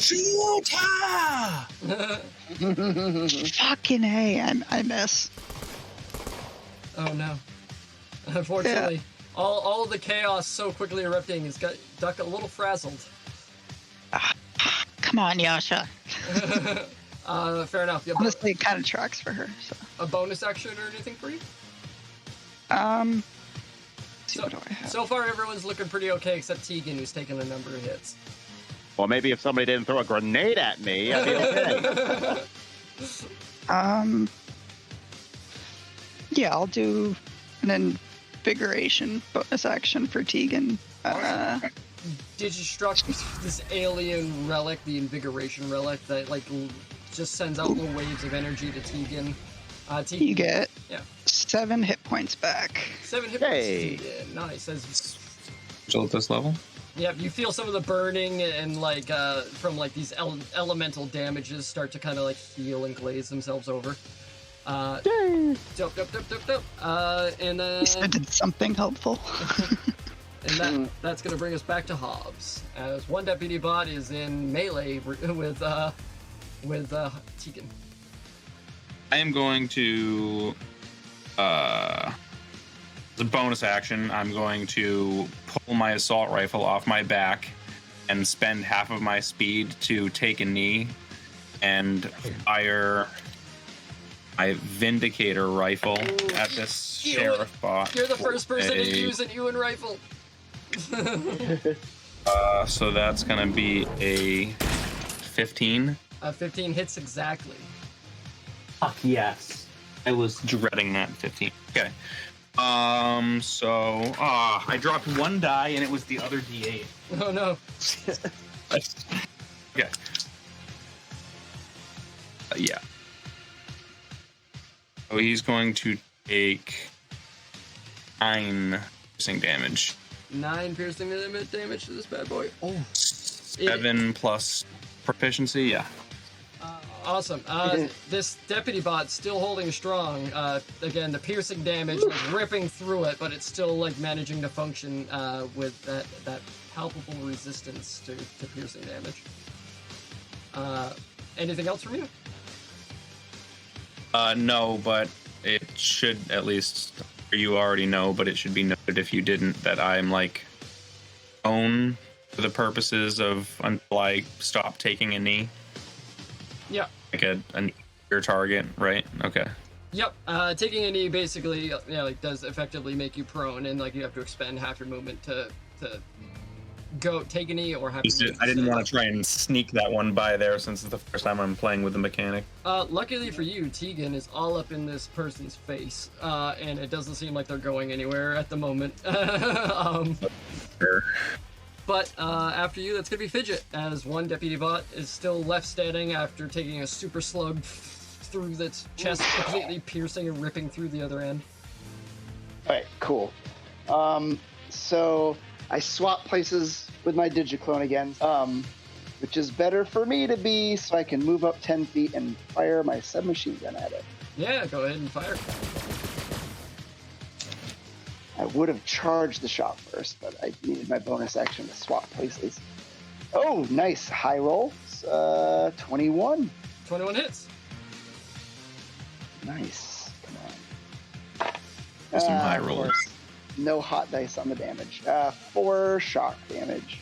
Shock damage this thing, not resistant to it, but also not super vulnerable to it. But sorry, say that again. How many points of damage? 4. Ooh, it is still up, but you can see it's starting to like twitch and like kind of like start to malfunction and be like, error. The siren's still kind of going, but like the sound is emitting, but the light's like now flickering on and off. This one deputy bot outlived the fucking sheriff. Like, Hopefully. So my you're Digiclone saying we can shot the finish this thing sheriff? off. yeah, but you didn't shoot the deputy. I actually also should. I rolled a 9 for the Digiclone shot. Unfortunately, it just goes a little bit wide. Why won't it die? I know. This bot must have been programmed with the will to go on. At least just want to kill the bot. All right, Kimmy, that brings it to you. All right, I'm gonna try to shoot him again. Shoot him. You know now you're looking for a 15. Oh, that was cocked. Hang on. Yep. Sorry, I'm just gonna pull my other dice out of the thing. I try to keep them together so I don't drop them, but they're just in the way.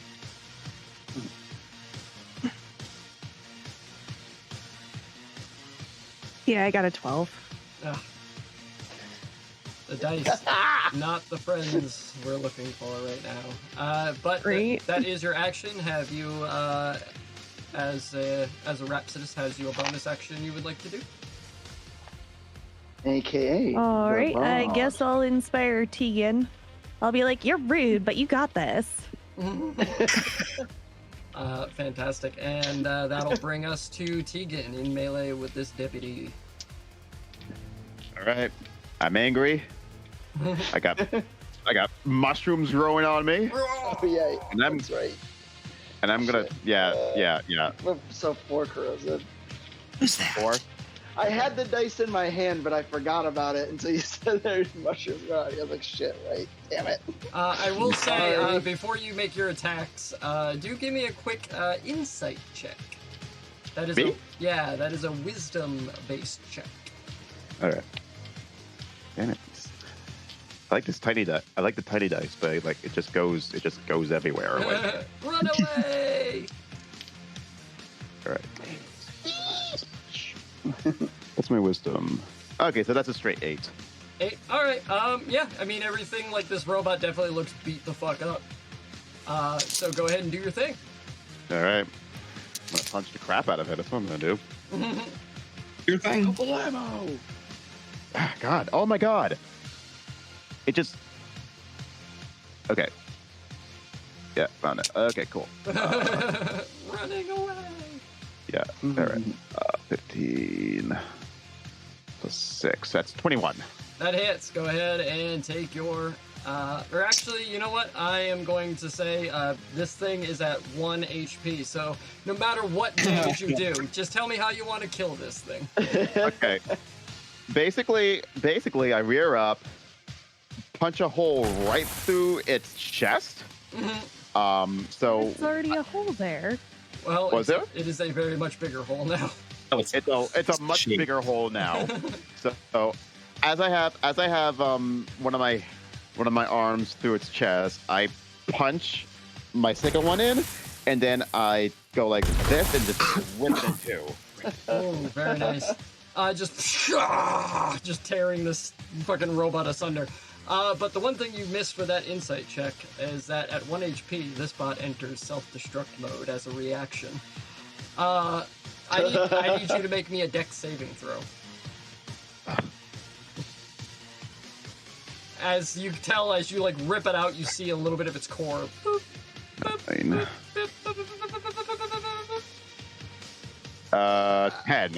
10. Ooh, the DC for this was 11. So unfortunately, as you're holding it in your hand, it burst in your face, dealing you 10 points of explosive damage. As you guys watch this just crazy lady rip a robot in half and then take a full explosion straight to the face before slamming the remnants of the bot down to the ground. I'm still up. You're still up. I'm still up, yeah. Like Hulk smash. Like I'm a little like, loose for wear, but I'm still standing. All right. But silence fills the air as the bot self-destructs.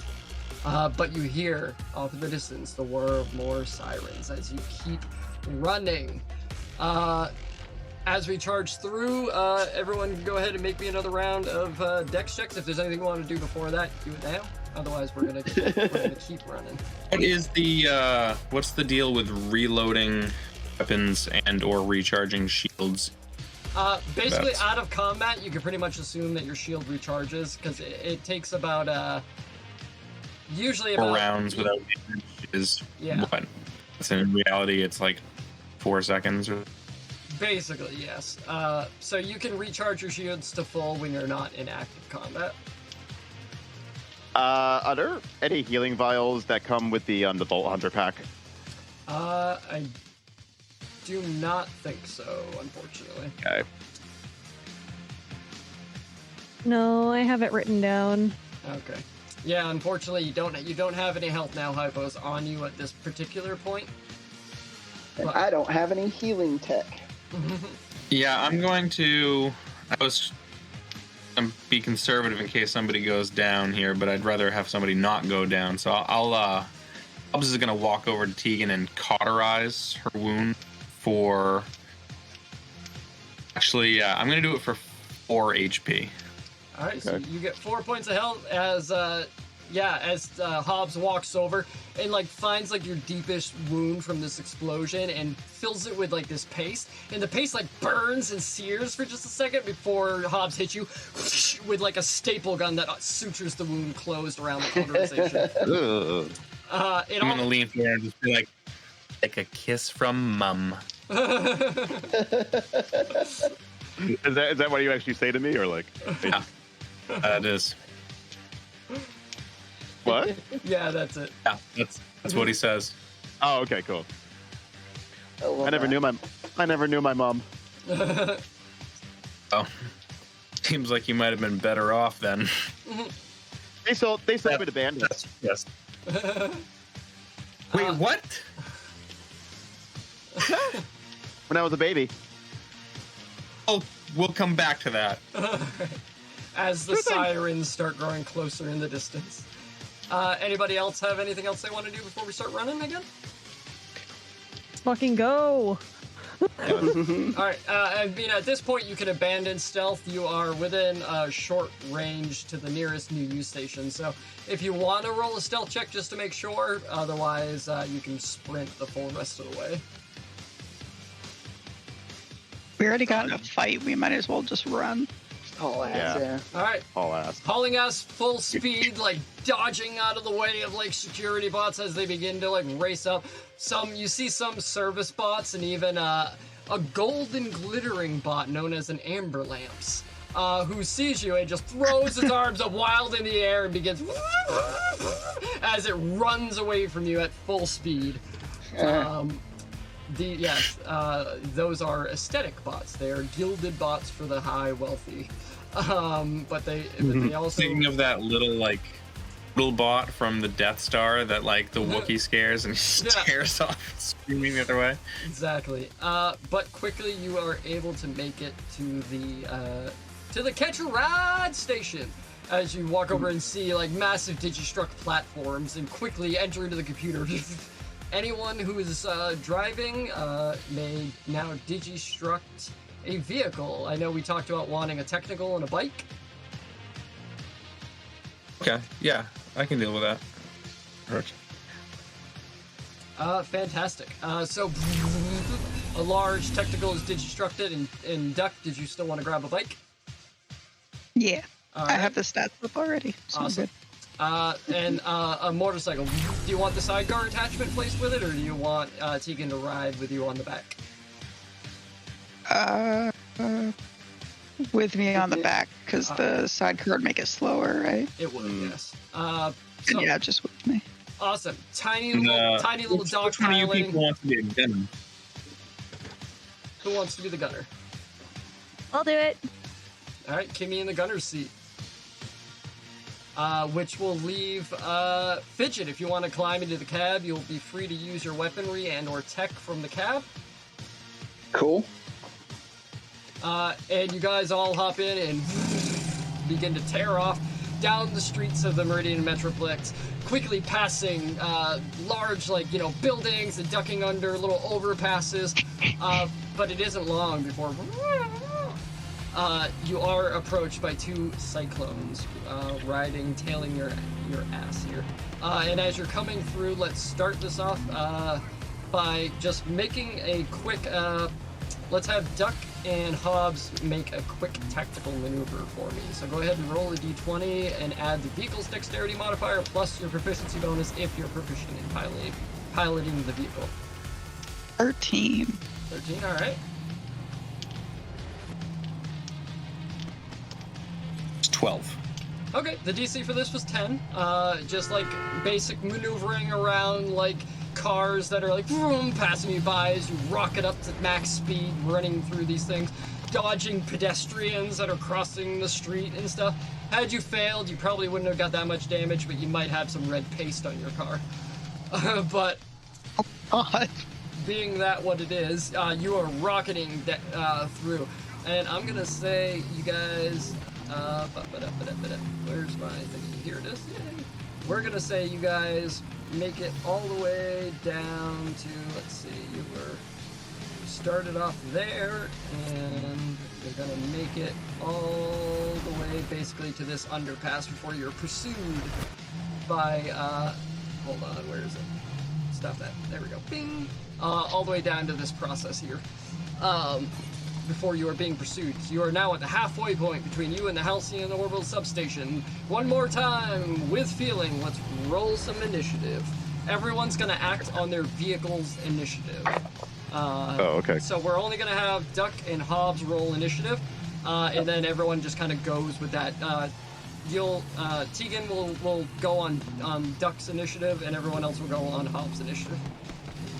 So we're adding the vehicle's dex, right? Yep. Alright, so 16. I got a 13. 16 and a 13, nice. 16 for the bike, 13 for the technical, and you're both going before both of these cyclones. Yay! Because I rolled actually like garbage on both of those. I rolled a natural 4 and a natural 6. That's like my first shitty roll of the night. Sorry, it's so weird to me because it's so opposite how it always is. But brilliant, as you're racing down the streets, at the start of your turn, Hobbs, you see you are bobbing and weaving between traffic, and there are civilians that kind of merge it.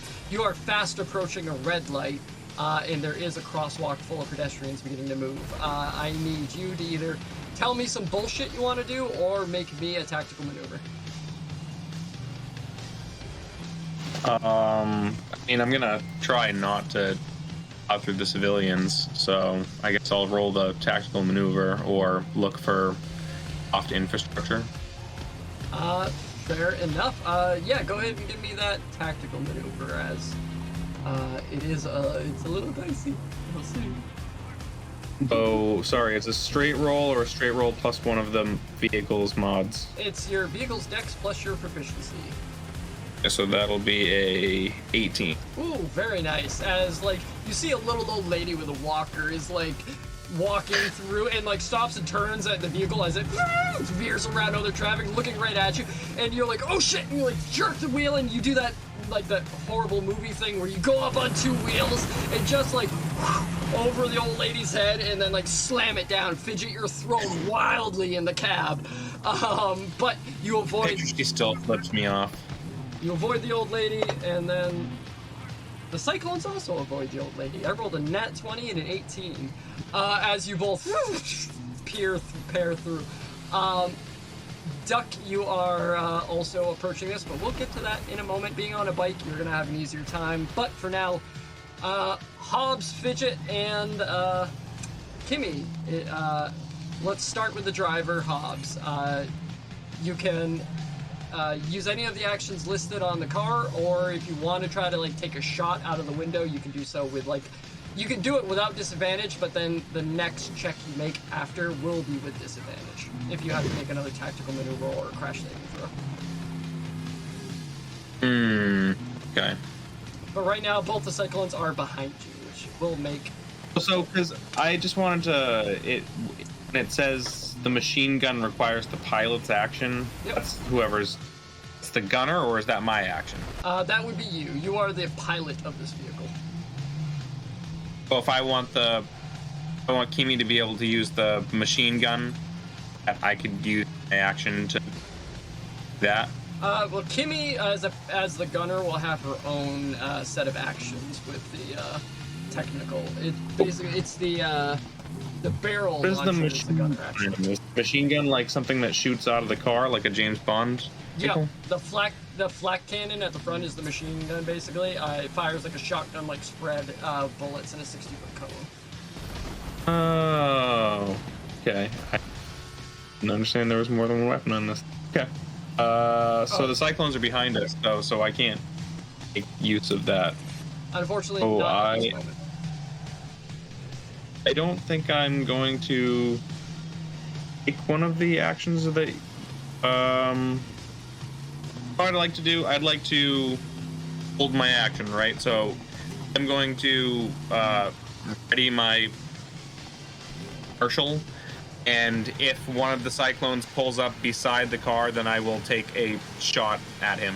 But otherwise, I will just end my action to drive away. Fair enough. I also just realized I fucked up, and technically Duck was supposed to go first in the initiative, so I do apologize. We'll circle back to that. I jumped on the technical first. That's my bad. No worries. So, sorry, before everyone else takes their turn, I am just going to swap over to Duck. I do apologize for that. That was my bad. First? Yeah, Duck, so you are racing through. I will say you can either be on par with the technical, or you can be ahead of the technical. It's your call. But the Outrunners are behind the technical. I'll be on par with it for now. Okay, so first things first, just go ahead and make that tactical maneuver as you cross through the crowded crosswalk. Ooh, okay. 19. Ooh, 19. Very good. As before the technical goes up on two wheels, you ease with ease around the crowd of people as you begin moving. But brilliant. Now you guys are now all successfully past the crosswalk, and you are free to do anything else that you would like in this moment. Obviously, you are near the front, so firing the machine gun is kind of a moot point at this point. Tegan, did I notice any ranged weapons on you? I have a shotgun. Oh, okay.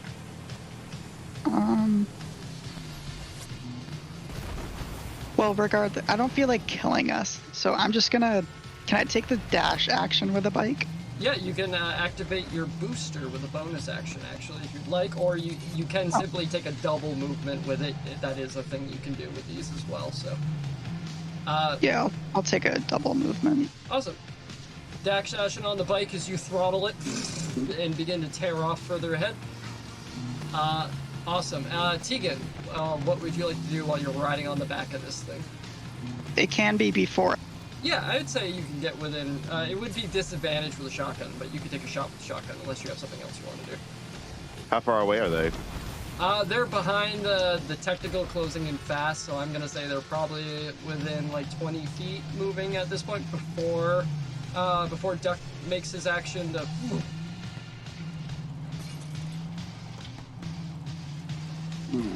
So if it's within 20 feet, I think that's within range of your shotgun without disadvantage. I think so. Let me see. Yeah, shotgun is 20.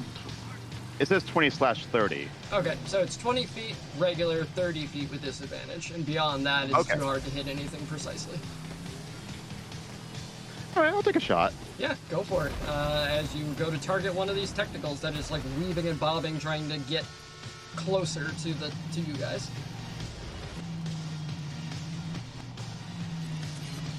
Let's see, 11 plus 2. And does the accuracy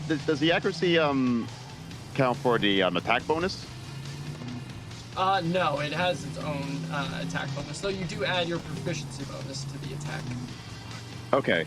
And do certain firearms have like strength, dexterity, or anything to them? Nope, that's the whole point of the guns, is that they have their own built-in accuracy, and you add your proficiency bonus to the damage. That way, otherwise there would be no point in putting in anything else besides dex for long-range weapons, you know what I mean? Gotcha. So the So gun... that is, yeah. So that is a 13. To hit? Yes. Yeah, unfortunately, big metal vehicles again, it just kind of like bounces off like the big wheel tire of the Cyclone. Not hitting anything quite integral to it. But fair enough. That is your action. And then now we'll move on to Fidget and Kimmy. Let me change up the music here. We've been listening to this one for a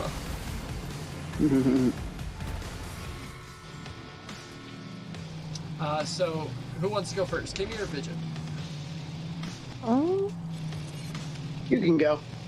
Okay. You're in the gunner seat, right? Yep. yes. I'm going to turn the gunner seat and fire one of the cans. The barrel launcher? Excellent. Yes. Thank you. Yep. I forgot the word barrel for a minute. Alright, so you can fire it at one of those cyclones, and they have to make a DC 15 dex save, or of the cyclones, which do have pretty good dex. Where is the difficulty? Nope, that's a failure actually. So that's gonna be 4d10 explosive damage. All right. 1, 2. Oops. Let's see. 3. And I remember 4. the very first time I got in a technical in Borderlands 1, and then realizing that the 18 thing on it points was of a barrel damage. launcher, I was just like, oh yeah. Nice, 18 points of explosive damage. Being a single-wheel vehicle, I'm just gonna make a quick reactionary crash saving throw, which it does succeed, but it like all over the fucking road for a second. Dang, I probably should have gone before she did. I just realized. Fair. Well, For a setup and knockdown effect, the thing I want to do would have debuffed its saving throw. fair. All right, well, it's your turn now. How far away from us are they? They are probably within 10 feet of you at this point. They're getting real close. Oh, geez. All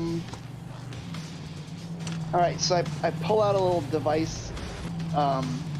It looks like a real low budget sci-fi TV looking thing with like a little antenna, like a little swirly antenna and a little like a little Jacob's ladder arc. And I use synaptic snap on the driver of one of the cyclones. Ooh, yeah. All right, synaptic snap. So they make a intelligence saving throw. All right, and this is being piloted by one of the deputy bots here. Wisdom saving throw, you said, or intelligence? Intelligence. Ooh, oh no, oh no, oh no. Well, I rolled a 13, -3 for a 10. Yay! I just realized that's a robot, isn't it? Are they immune to cognitive damage? This one is not. Oh, okay, cool. Perfect. Minimum damage, 1. All right, 1 So 1 cognitive, but on its next saving throw, before the end of my next turn, they suffer a 1d4 penalty. All right, now is that the? Are you aiming for the one that just got rocked by the exploding barrel, or are you aiming for the one that has not been damaged yet?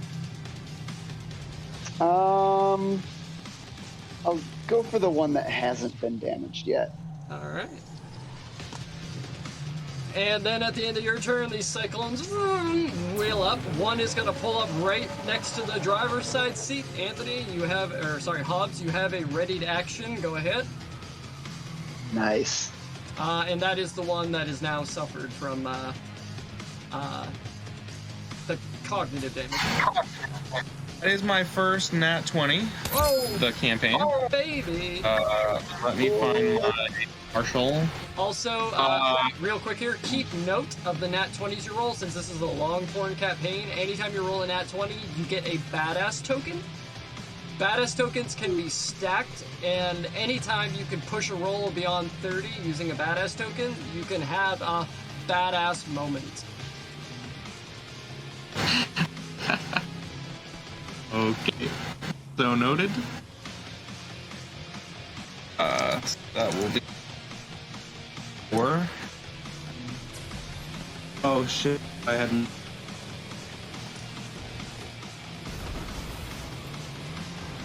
18 was 20, and my ricochets the nearest target within 20 feet.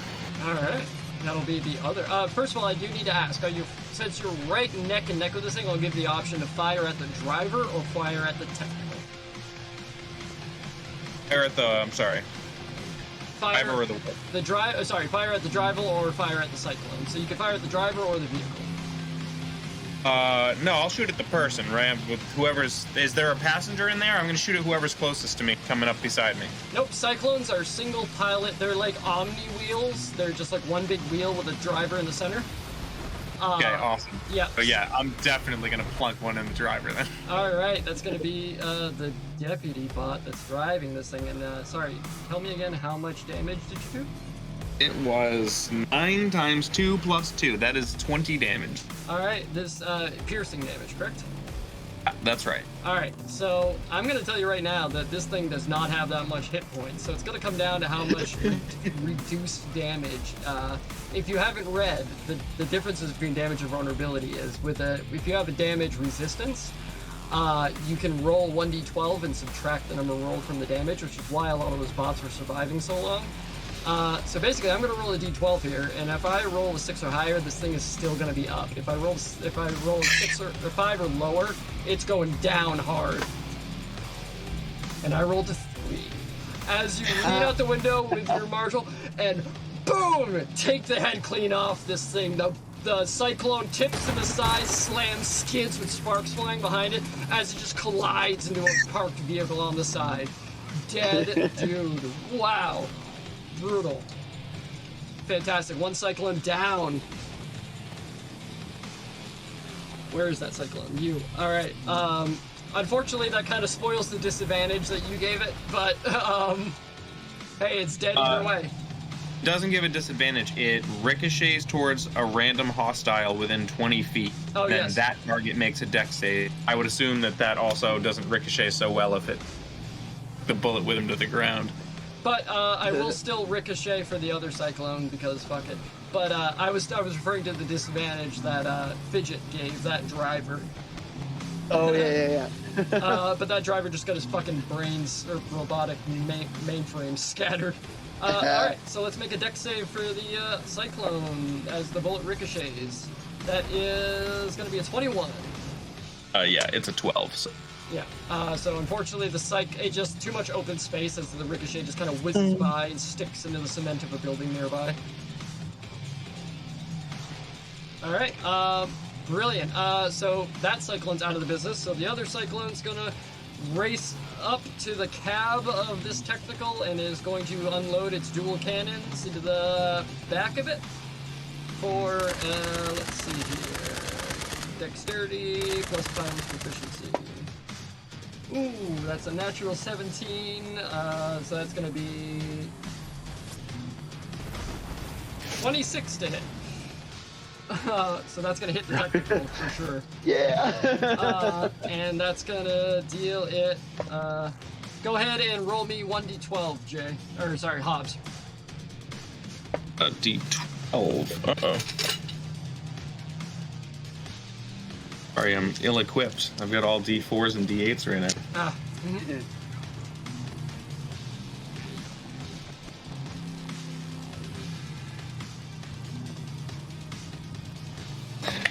An 8.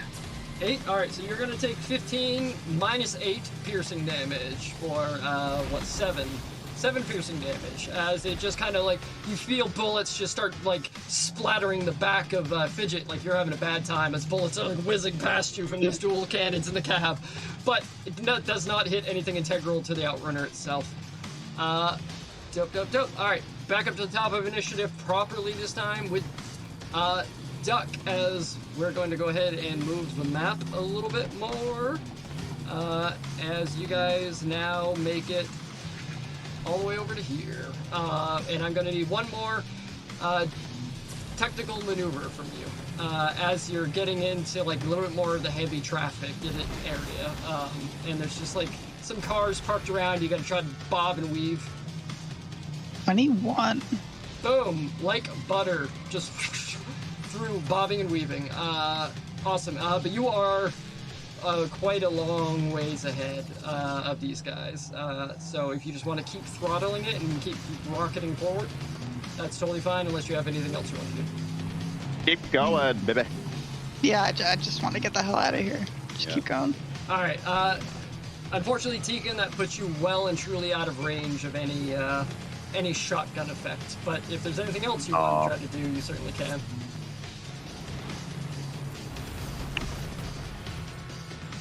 I'm just gonna relax and enjoy the ride. All right. Holding on to Duck as you rocket ahead. Hobbs, as you're approaching some of this more congested area, roll me another tactical maneuver. I just realized Tegan is like probably like this massive woman, I assume. I'm like this big, so it's just like... It's a tiny little guy riding a bike with this towering mountain of a woman behind you. An 11. Oh, an 11. All right, go ahead. I need you to make me a crash saving throw. It's going to be the same stats, dexterity plus your proficiency. Vehicle's dexterity. Yep. So that's an 8. 8. Ooh. Unfortunately, as you're trying to bob and weave, you slam into a car that just like sends it like rocketing off, slamming, creating this massive traffic jam.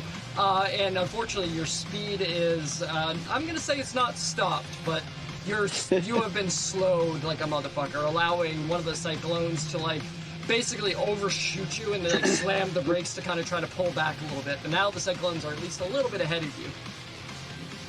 The vehicle take damage, or? Yes, it is going to take damage. I just gotta pull that up real quick, sorry. We're gonna forego that, and you are a large vehicle. Whew! So, would you like to roll 5d10, or you want me to? Oh my god. Because it's both the damage imparted to the car you just hit, as well as imparted to your technical. You have D10s out, then okay. You roll it. Otherwise, I can get there. I got it. Let's see, off top we got, that's a 9, 10, 16, 23, 27 points of bludgeoning damage as you slam into this thing. Completely destroying the sedan that was in front of you. And your speed is reduced by half, allowing the Outrunner to the Cyclone to overtake you. But now as you're slowed down and actually begin the start of your turn, the Cyclone is now in front of you.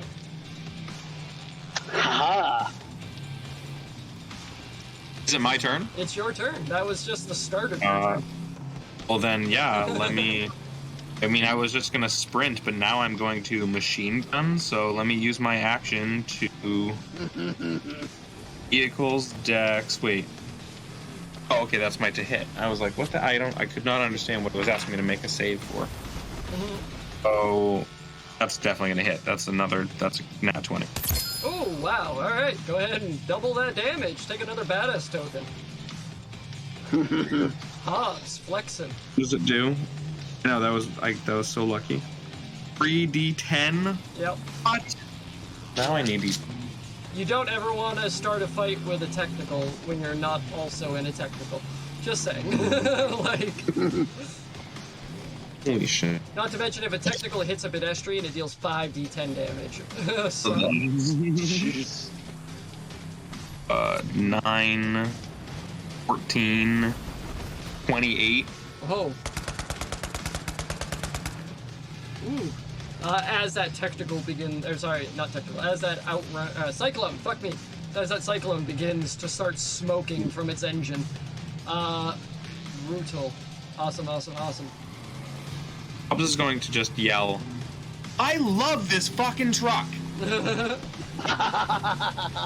Also, that was critical damage, so you have actually reduced the structural integrity of this vehicle from 40 points down to 12 points. Damn. Should anyone else roll a critical hit, they may just be able to end this thing's existence right here and right then and there. Speaking of which, that's your action. Are you gonna boost, or are you keeping speed that you're at and regaining your speed back to max over the next round? I don't boost ability, right? I was just going to go my normal speed, which is the... Find it. Yep. 70 miles per hour. Yep. 620 feet. All right, as you still tear down this street, the cyclone in front of you, Kimmy. What are you in the gunner's seat? As the outrunner's now in front of you. Or sorry, the dear. cyclone is now in front of you. I think I'm gonna hold my action because, we don't need anything in front of us exploding Not a bad necessarily. call. All right, holding your action for what? If the cyclone, if you overtake the cyclone? Yes. Okay. So that leaves Fidget. What you up to in the cab with the cyclone in front of you? If you want to try to hit it with anything that requires a line of sight, I will require either an athletics or an acrobatics to kind of climb up over the cab. Well, can I use that synaptic snap utility again? Yeah, definitely. All right. Do I have to climb up to do that, or is that something I can just do from where I'm sitting? I do think it requires a line of sight. So I don't trust an athletics or acrobatics check. You know what I'll do? How far away is it from us? It is now probably a good 20 feet ahead of you guys. It's starting to slow 20? down to get kind of move back, but 20 feet works for me. Because I want to show off all my cool abilities. Yeah. So I'm gonna activate my Sentinel drone. Ooh.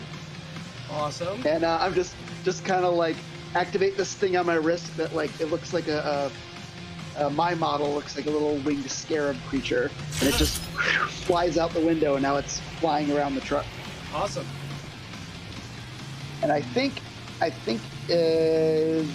this works similar to the Fungus Among Us thing, where I think it's on their turn. And because I took the feature where I have 2 different Techspert options, it can launch my grenades. Ooh, there you go. it's like the way it's in the rules. It's like it's a limitation. I'm like, no, it can launch my grenades. This is a benefit. This is the combination I roll with when I play an operative in Borderlands 3. There's a digiclone with the Sentinel, and I give it all the friggin' grenade skills. All right. So your action is to pop that out. Do you have any other a bonus action or anything for us? Nah, nothing super fun I can do with a bonus action yet. Okay, then this bad boy here, the Cyclone is going to go ahead and first it's going to make its tactical maneuver to not do what happened and hit a bunch of cars. It's going to succeed on that as it kind of just deftly maneuvers around, being a single wheel, extremely dexterous. And then it's going to make a save against your Sentinel, which is also... Unfortunately, a dex saving throw, which is probably really good for it. Unfortunately, Cyclones have a very high dex, but let's see. Oh, nat 1! Hey! So go ahead and roll your damage for that. Meanwhile, I'm going to make another tactical maneuver saving throw for this guy with disadvantage because I rolled a fucking nat 1. And I also rolled a 1, so it's 3 damage. Alright, 3 damage, but it failed the tactical save as it smashes into a car. Crash saving throw to see if it stops. It does not. Awesome. It does not stop, but another car is going to take... this is a small vehicle, yes. So it's only going to take the 2d10, so that's going to be an additional 8 points of damage to the technical.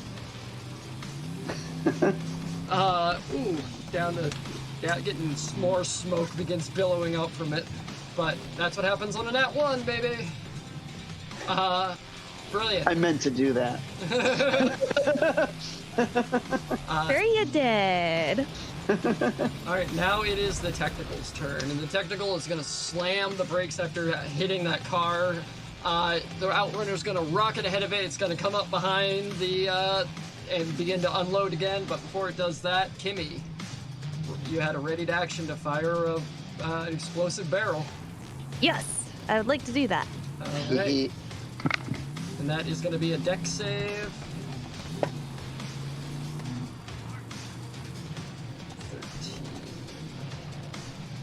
I think that actually is going to succeed, unfortunately. No! DC 15 dex save. It rolled a 13. Or, well, 7 plus 6. So 13. Hell yeah. So yeah, go ahead. 4d10 explosive damage. 23 points of damage, motherfucker! This Cyclone slams into a car, just like skids out, slows down behind you, catches itself just in time to bring up its autocannons to release on the Technical one more time. As a barrel, from the deputy perspectives, a barrel just comes launching, hits the wheel, which splits it in half, like covering it in all this goo before in parts just go flying in the distance as you guys tear with smoke rising behind you. That Cyclone is gone, baby. Boom! As you guys now tear off, and you make it to the suborbital spaceport. Exiting the vehicles quickly and taking a look inside this large building that's got like a central lobby, and then out back is just fields of starships that have docked in this place. Somewhere in there, you know, is the Feargordis. But in between you and them, more security bots that have begun to funnel through the area. And looking around, it doesn't seem like anyone else has made it here yet. Seems like you are the first to arrive at the suborbital spaceport. And that is where we'll end our tale of Vaults and Villains. Wait. To be continued. To be continued. Yes, indeed.